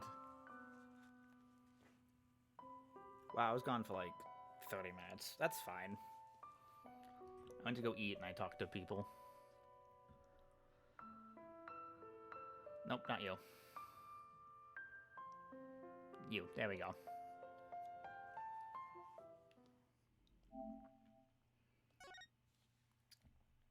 Alright, next chapter. We're finally in the future. In the middle of the Space Center bombing trial, we had another bombing incident. This one destroyed courtroom number 4. Furthermore, Apollo suffered massive injuries from being there when the bomb went off.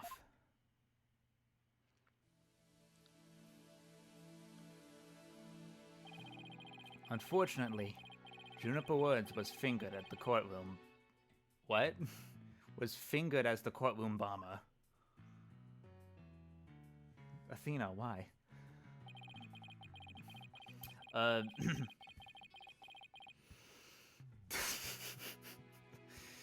What the fuck? Okay. Athena and I knew she had to be innocent, so we took her case on.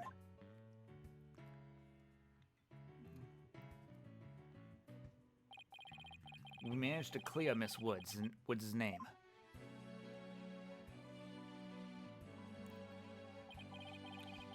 But Apollo sustained further injuries when he was attacked by Ted Tornate.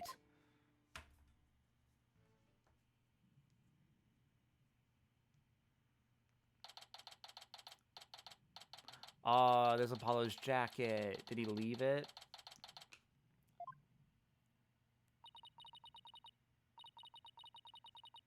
Okay, give me a sec. Apollo is a tough guy, but this is taking its toll on him. Yeah, poor guy. Being attacked by Tonate like that on top of all his other injuries? Apollo is resting at the nearby Hickfield Clinic. I've had some experience with that place myself. What an awful ton of events. I never thought he'd land in a hospital of all places.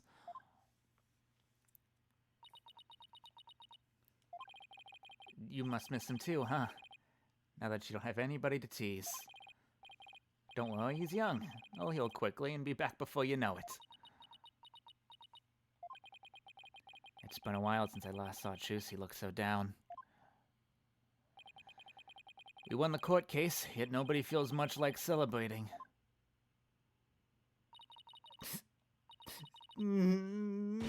Alright, enough of this, people! There's no time to be moping around. Now dry those eyes, both of you. You're the only one who's crying, Athena. Technicalities? Look, we have work to do. We have to take over. Take over what, exactly? Apollo's Space Center case, of course.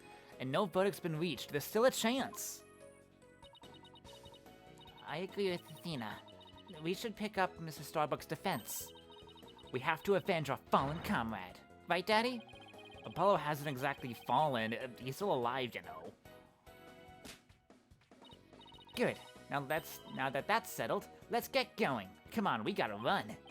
Wait, right now? Now? We better not be running the whole way. There she goes. I'd better go catch up. Can you take care of the office, Chusey? Sure thing, Daddy. Better be careful. In the meantime, I'm going to bake some cookies and fill up my magic panties for you. Chusey seems to be feeling a little better. I can always count on Athena to perk up everybody with her enthusiasm.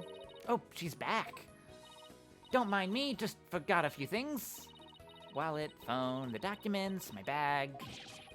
Sounds more like you forgot everything. You can always count on Athena for that, too. Alright, you two. Let's be careful out there.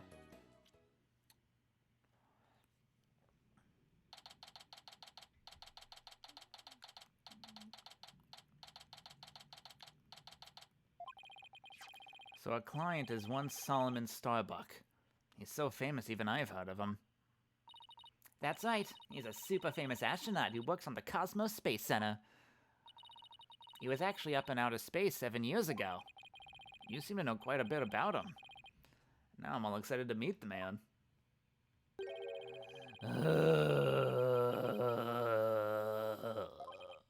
Wow.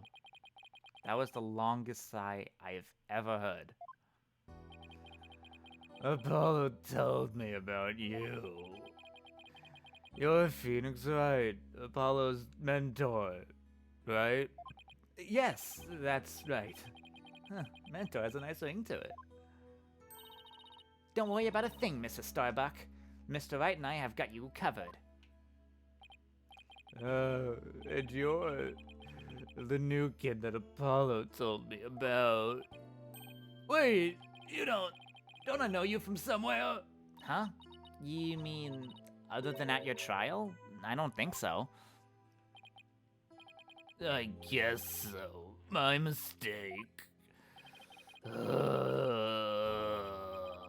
My memory isn't what it used to be. My mind and body are kaput. Same goes for my life. I mean, I'm so astronomically unlucky that I had a bomb go off in the middle of my trial.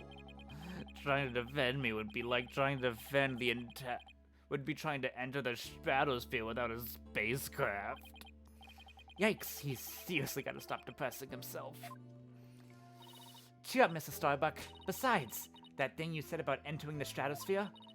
That just means we'd shine like shooting stars, right? Like shooting stars? Huh? You're right. Why didn't I think of that? After all, that's what we all put on this earth to do, right? To shine like stars. Guess I shouldn't mention the fact that shooting stars burn out in a flash. Oh yeah, here we go! 3, 2, 1! To the stratosphere and beyond! Yeah, I feel alive now. You can go ahead and ask me anything you want. Is that really all it takes? So, you have no memory at all of the incident? I'm so ashamed. My memory of the time is as black and clouded as a dark nebula. Still, it's strange you don't remember a thing. Are you sure you didn't take one of those anti-anxiety pills like they said at the trial? You got it all wrong. I told him during the investigation, too. I don't know anything about any drugs. I've never took any medication, I swear. It is true I developed a fear of space because of what happened 7 years ago. And I was taking my medication secretly every now and then when my anxiety got bad. Having a fear of space is not something an astronaut can brag about, you know? Oh, so that so-called Hat 1 miracle. That must have been a terrifying experience. But I'm still an astronaut at heart, come what may. I would never take drugs that might impede my performance just before launch. That launch meant everything to me. That's more certain than the theory of relativity. That seems like a completely different person now. He seems like a completely different person now. This is the face of the astronaut I know. But the tranquilizers were found in your system. Yeah. See, that's the thing. But I don't know why. I'm done for. If you didn't take them, then maybe someone slipped them to you? Exactly. That's what I thought. It must have been the real culprit. My medication was in my locker. Anybody could have gotten their hands on it. Maybe the real culprit also planted the detonator switch into your pocket? Yeah, that's gotta be it. I've been framed. I'll say they managed to plant your prints on the switch before slipping it in. If that's a real possibility. Do you remember anything else that might be relevant? Anything at all, no matter how small. Like about the murder weapon, for example? That knife. I think it came from our Space Center's utility kits. Utility kits? Yeah. Staff who work on the machinery a lot are given these special toolkits to use. All the technicians have them, so I doubt you can prove whose knife it is.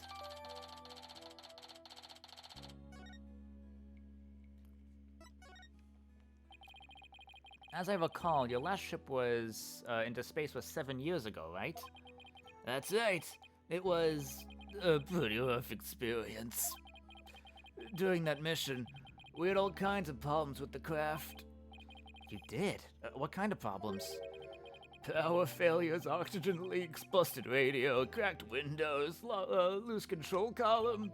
The heat shield came off as we were entering the atmosphere. They thought I was a goner.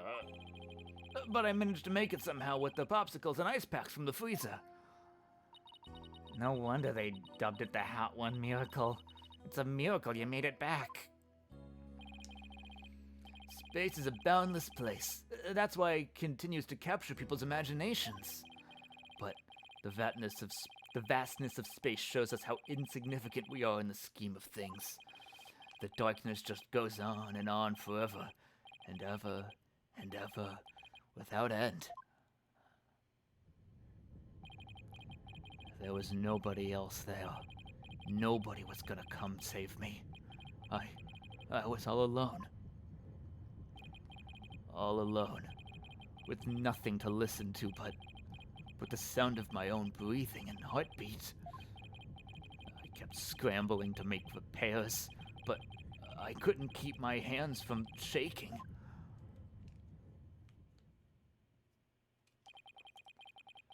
An experience like that would make anybody afraid to go into space. With the experience you had, weren't you dreading the mission? What? No way. Of course not. Even now, I want to go up into space so bad, I can barely stand it. I want to shake up the Earth's gravity at escape velocity and spin around weightless. But you have to admit it was pretty harrowing. Weren't you even a tiny bit afraid? I was afraid. Of course I was. Still am. But space is a man's final frontier, an unknown world. The cosmic truth is out there waiting for us somewhere. The cosmic truth, huh? I guess there are people looking for the truth in every walk of life. No matter how afraid I am, I'm sure I can manage. If I give in to my fear, I'll never find the truth. As long as I don't give up, I can keep up the fight. One thing's for sure, Mr. Starbuck's passion for space is undeniably the real deal. The victim, Clay Tarrant, he was kind of like your protege, wasn't he?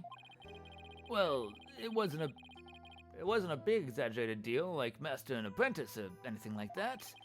But Clay did think of me as his mentor. The mentor and the protege. What a combination they must have been.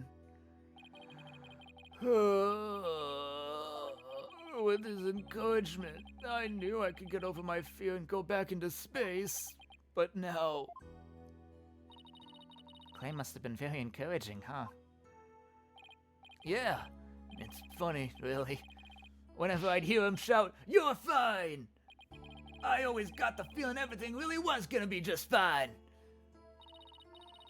You're fine? Apollo says I'm fine, and you're fine all of the time, too. And I always feel encouraged, too, whenever I hear him shout it. Yeah, Clay and Apollo were best buds. They used to come visit the Space Center a lot, ever since they were high school kids. One day out of the blue, Clay even told me he wanted to be my protege. Those two hung around the Space Center so much, they were like part of the staff. One time during zero-G training, I started to panic a little bit. And the two of them took turns shouting, "You're fine!" over the radio. It was a simple thing, but it was exactly what I needed to hear. So I'm fine and you're fine, like Apollo and Clay's secret phrases, huh? I wish I could ask Apollo more about Clay and their relationship now. Speaking of Clay, how do you suppose he climbed down the ladder with you over his shoulder? He probably jumped down because his oxygen was, he probably threw himself out the threw himself down.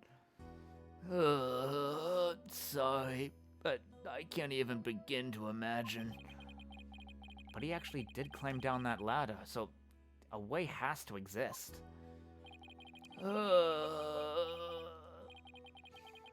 From the freedom of space to the walls of the cell.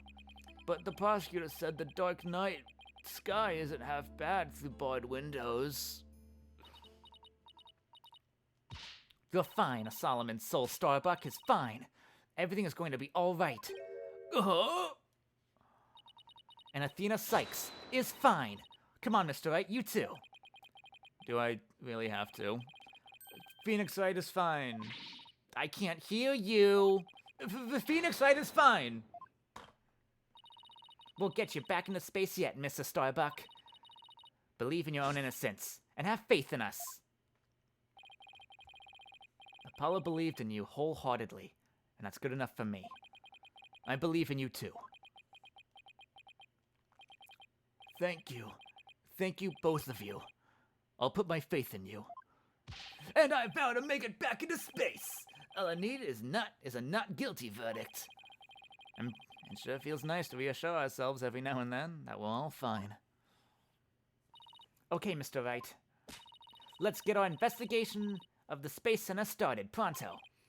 Good idea. Let's go.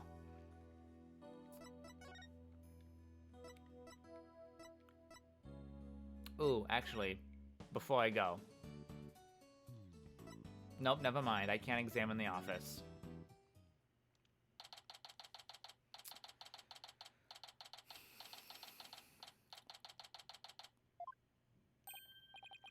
Wow, I was wondering what kind of place this Space Center would be. It almost looks like an amusement park of the future. Yeah, did you know that they even let the public see the rockets up close? Ooh, so check it out. Look at how brightly the Gyaxa what logo shines in the sunlight over the entrance. Gyaxa? I really dig the stars and rocket motif it's got going. It makes me think yacht. Yacht, huh? Isn't that the new name of the Federal Space R&D program? Yeah, but why the strange acronym? I mean, why is GYA supposed to stand for? Galaxy? If that were it, the whole thing would be something like the Galaxy Exploration Agency. Which, if you ask me, I would have abbreviated to GAXA or Gaia? I guess so. Ooh, I know. Maybe the person who came up with the name just really likes the letter Y. This exchange is beginning to feel oddly like deja vu. Anyway, this place is more than just a research facility. It's also a tourist attraction. Tourist attraction? Don't make me laugh. It's a monument to the human race. Galactic shooter full speed ahead. I'm guessing it's the old guy. Yes! My god. Well, I say so. Yikes, who's this geezer and what's he want? Look upon me and look well. Behold the great power of a space. What do I want to do with you? Well, I suppose so. Let's do something like this. Yes, kind of a bad accent. Look upon me and look well. Behold the great power of space science. Pardon me, but you are... Well, I suppose so. My glorious name is Yuri Cosmos. I am the director of the Cosmos Space Center and the center of the cosmos. Boss, that was pretty groan-inducing. If this person is the Space Center's director, then that means... so you were the one on the... You were the one of the first to discover Clay's body, weren't you? Find the victim. Actually, there were two of them. Space Center director, and Yuri Cosmos, and Detective Candace. That is correct. I was honored to be the very first man in all space and time to discover the body. But this talk of the incident, are you by any chance the space police? You can't take the word space onto just any old thing, you know. We're Mr. Starbuck's lawyers. We're here to investigate his case. Oh, and we're Earth lawyers, by the way. Oh, I see. Well, I suppose so. Oh, I see. As I've heard about you. In that case, by my esteemed privilege, I grant you permission to investigate. I trust you are appropriately grateful. Now, go ahead. Have at it. I can already tell he's going to be nothing but trouble. Don't let him hear you say that, or you'll see what trouble really is. Let's just be professional and ask him about when he found the body.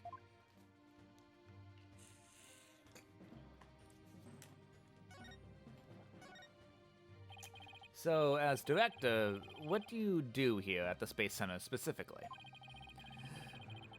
So I suppose, defend peace across the galaxy and promote space development in this country. No matter what obstacles stand in our way, we keep going for the sake of mankind.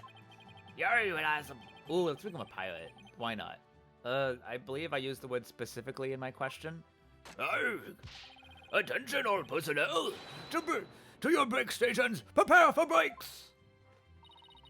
Oh, I get it. You just wander around and tell people what to do in a self-important manner. Oh, that is exactly right! Because I am an important man!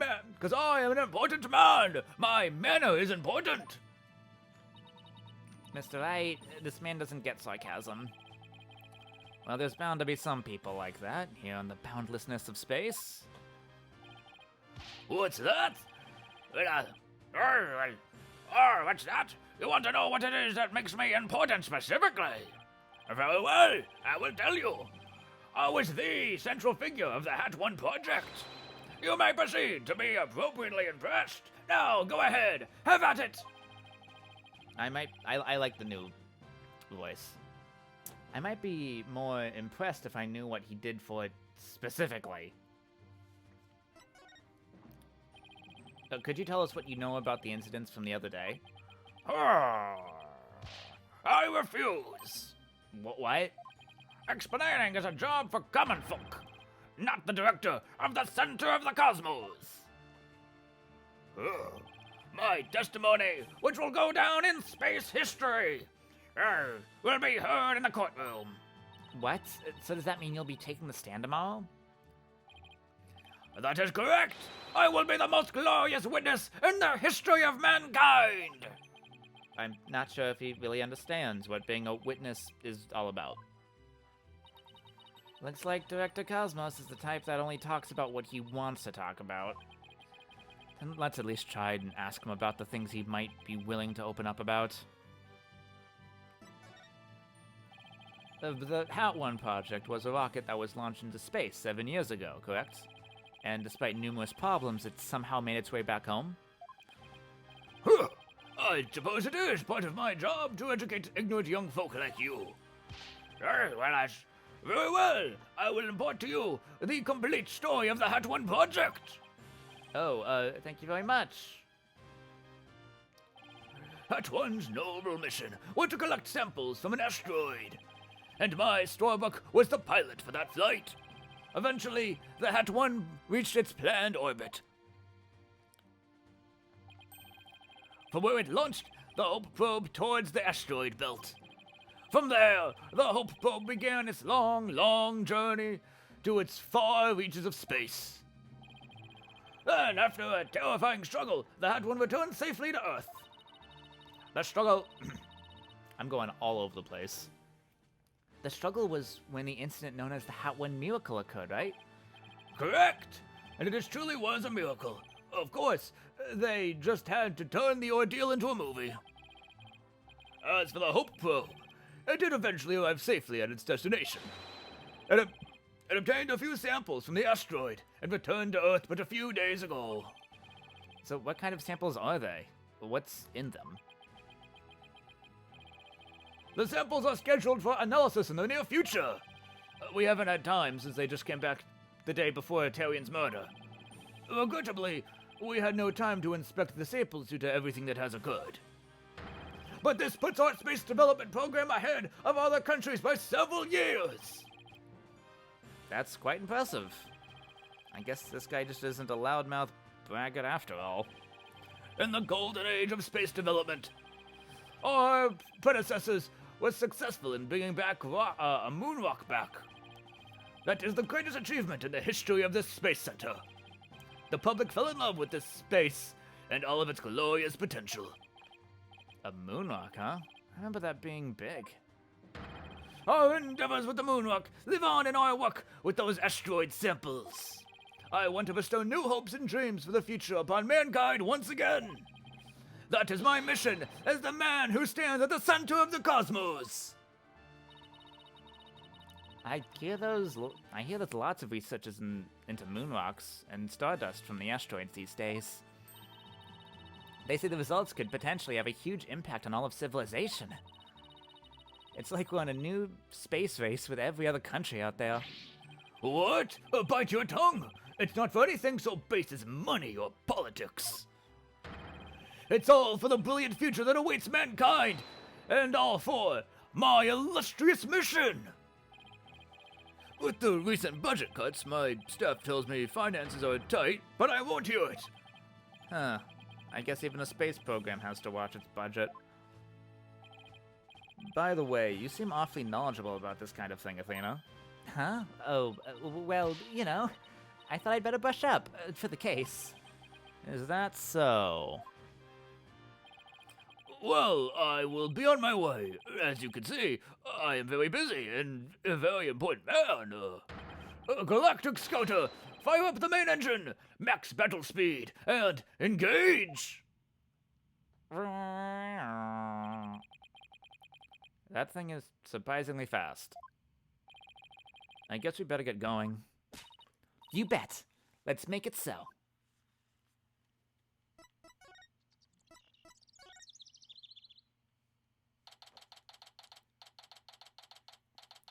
Interesting thing at the window.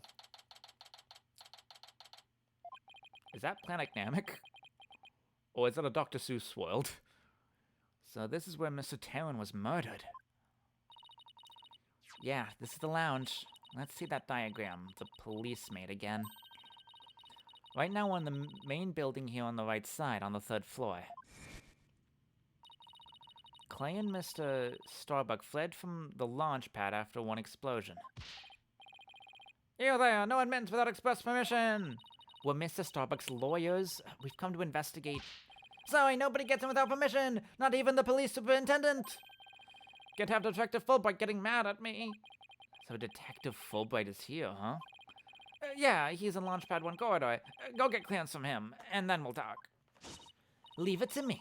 I'm good at getting intel out of Detective Fulbright.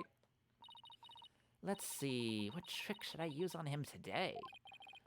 I don't know if I should be grateful or afraid. So, to get the Launchpad 1 corridor... we just have to go through that door with the blue rocket on it, I think. Wait, that door... it looks awfully familiar. G'day there, boss. This is the door Clay and Mr. Starbuck used during their escape from the launch pad. Ah, that explains it. The fingerprint system has been deactivated, so I think we can just pass through. Now come on, let's go.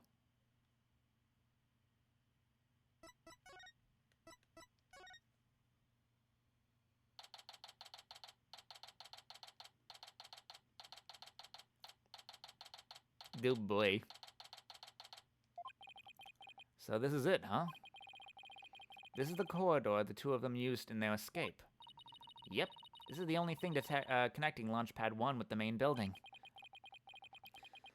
I see police tape down at the end. Guess we won't be looking at the launch pad. After the explosion, this whole corridor must have been filled with smoke. And the launch pad itself was probably a sea of flames. Must have been pretty scary for them. Now, where could Detective Fulbright be? Hey, I think that's him over there. Huh. What should I do? Which path is the path of justice? He seems to be lost. That's funny, this corridor's a straight shot. Huh? Ah, it's you lawyer people. Welcome to the Space Center.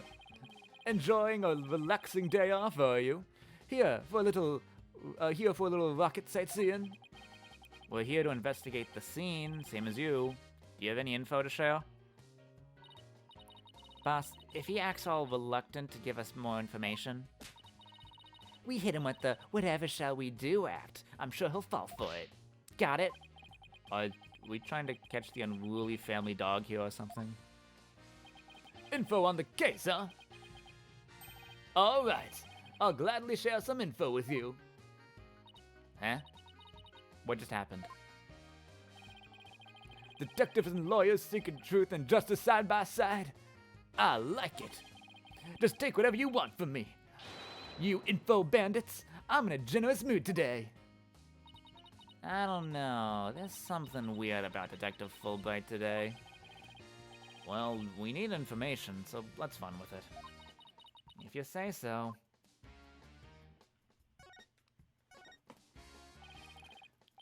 Detective Fulbright, could you give us permission to investigate the crime scene? There's an officer on guard and we can't get in. Oh, whatever shall we do? That's an easy one. I'll let them know. Oh, over there to let you in. Investigate to your heart's content.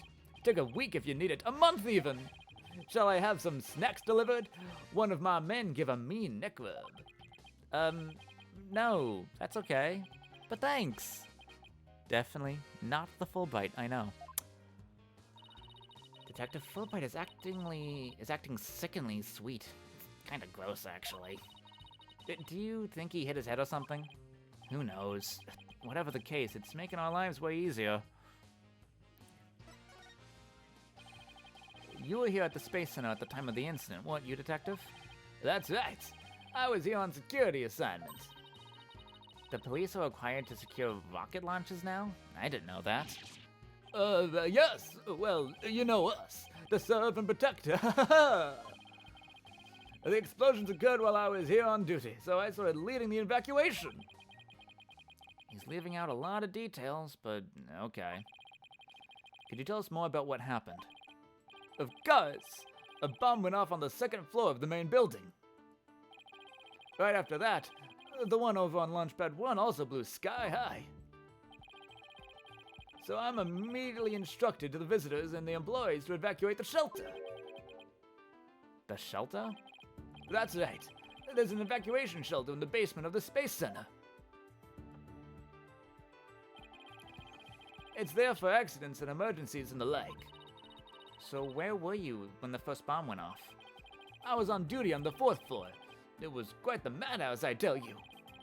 The elevator wasn't working on account of the explosion.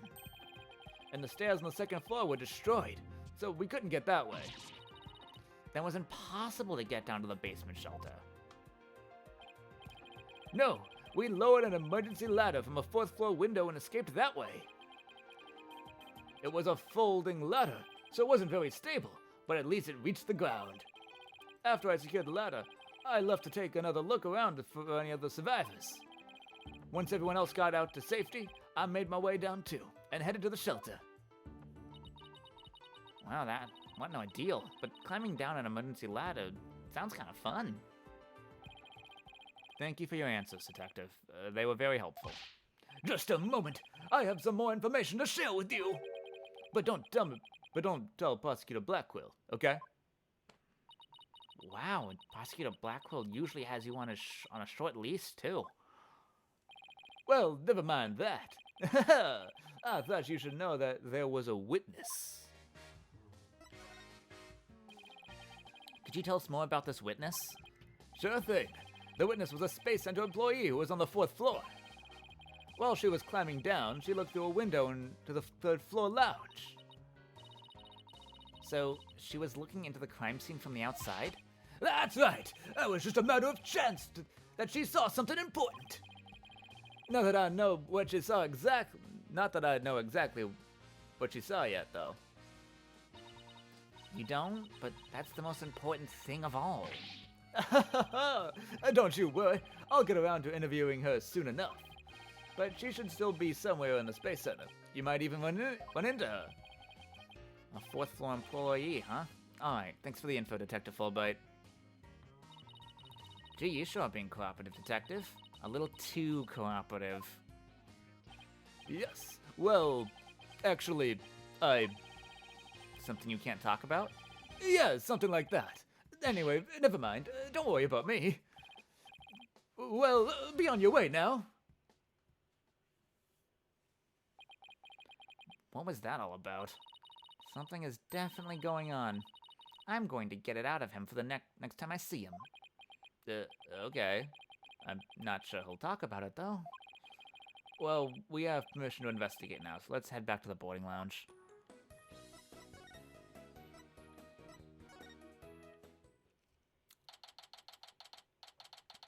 You'll go.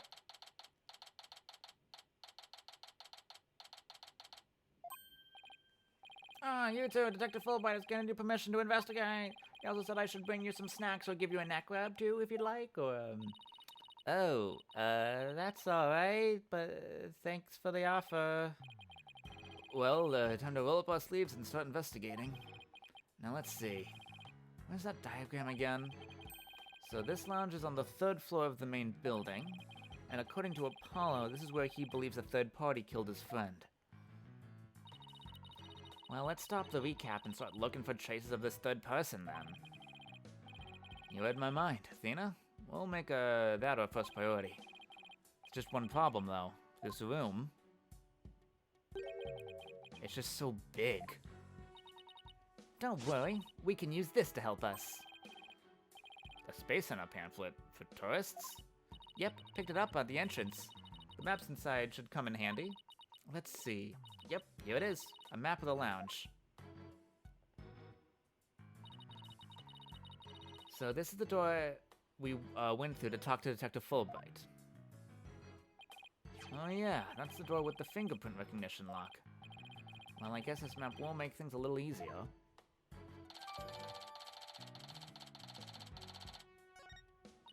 Yeah, no more excuses. Let's track down the third person. Wait, there's just one more thing. What's that strange creature moving outside the window? Oh, boss, it's just a holographic image? Oh yeah, I knew that. That's a relief. There should be a button somewhere in this room to turn the image on and off. That's what it says in the pamphlet, anyway. The only reason you're so eager to start is so that you can push the button, isn't it? And what's wrong with that? Let's just look for the button while we're looking for the clues. Alright, fine. Let's get investigating. Alright, I'm actually probably gonna end it there.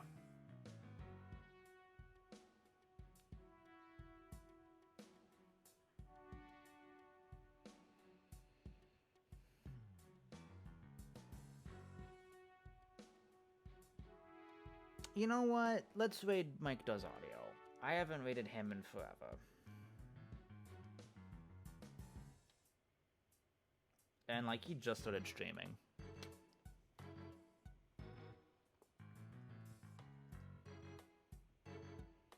It's Final Fantasy VIII stuff, so that should be fun.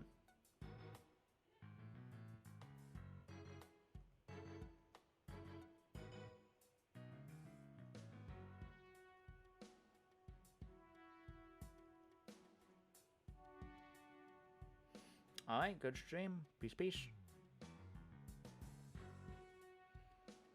I gotta wait for it to actually.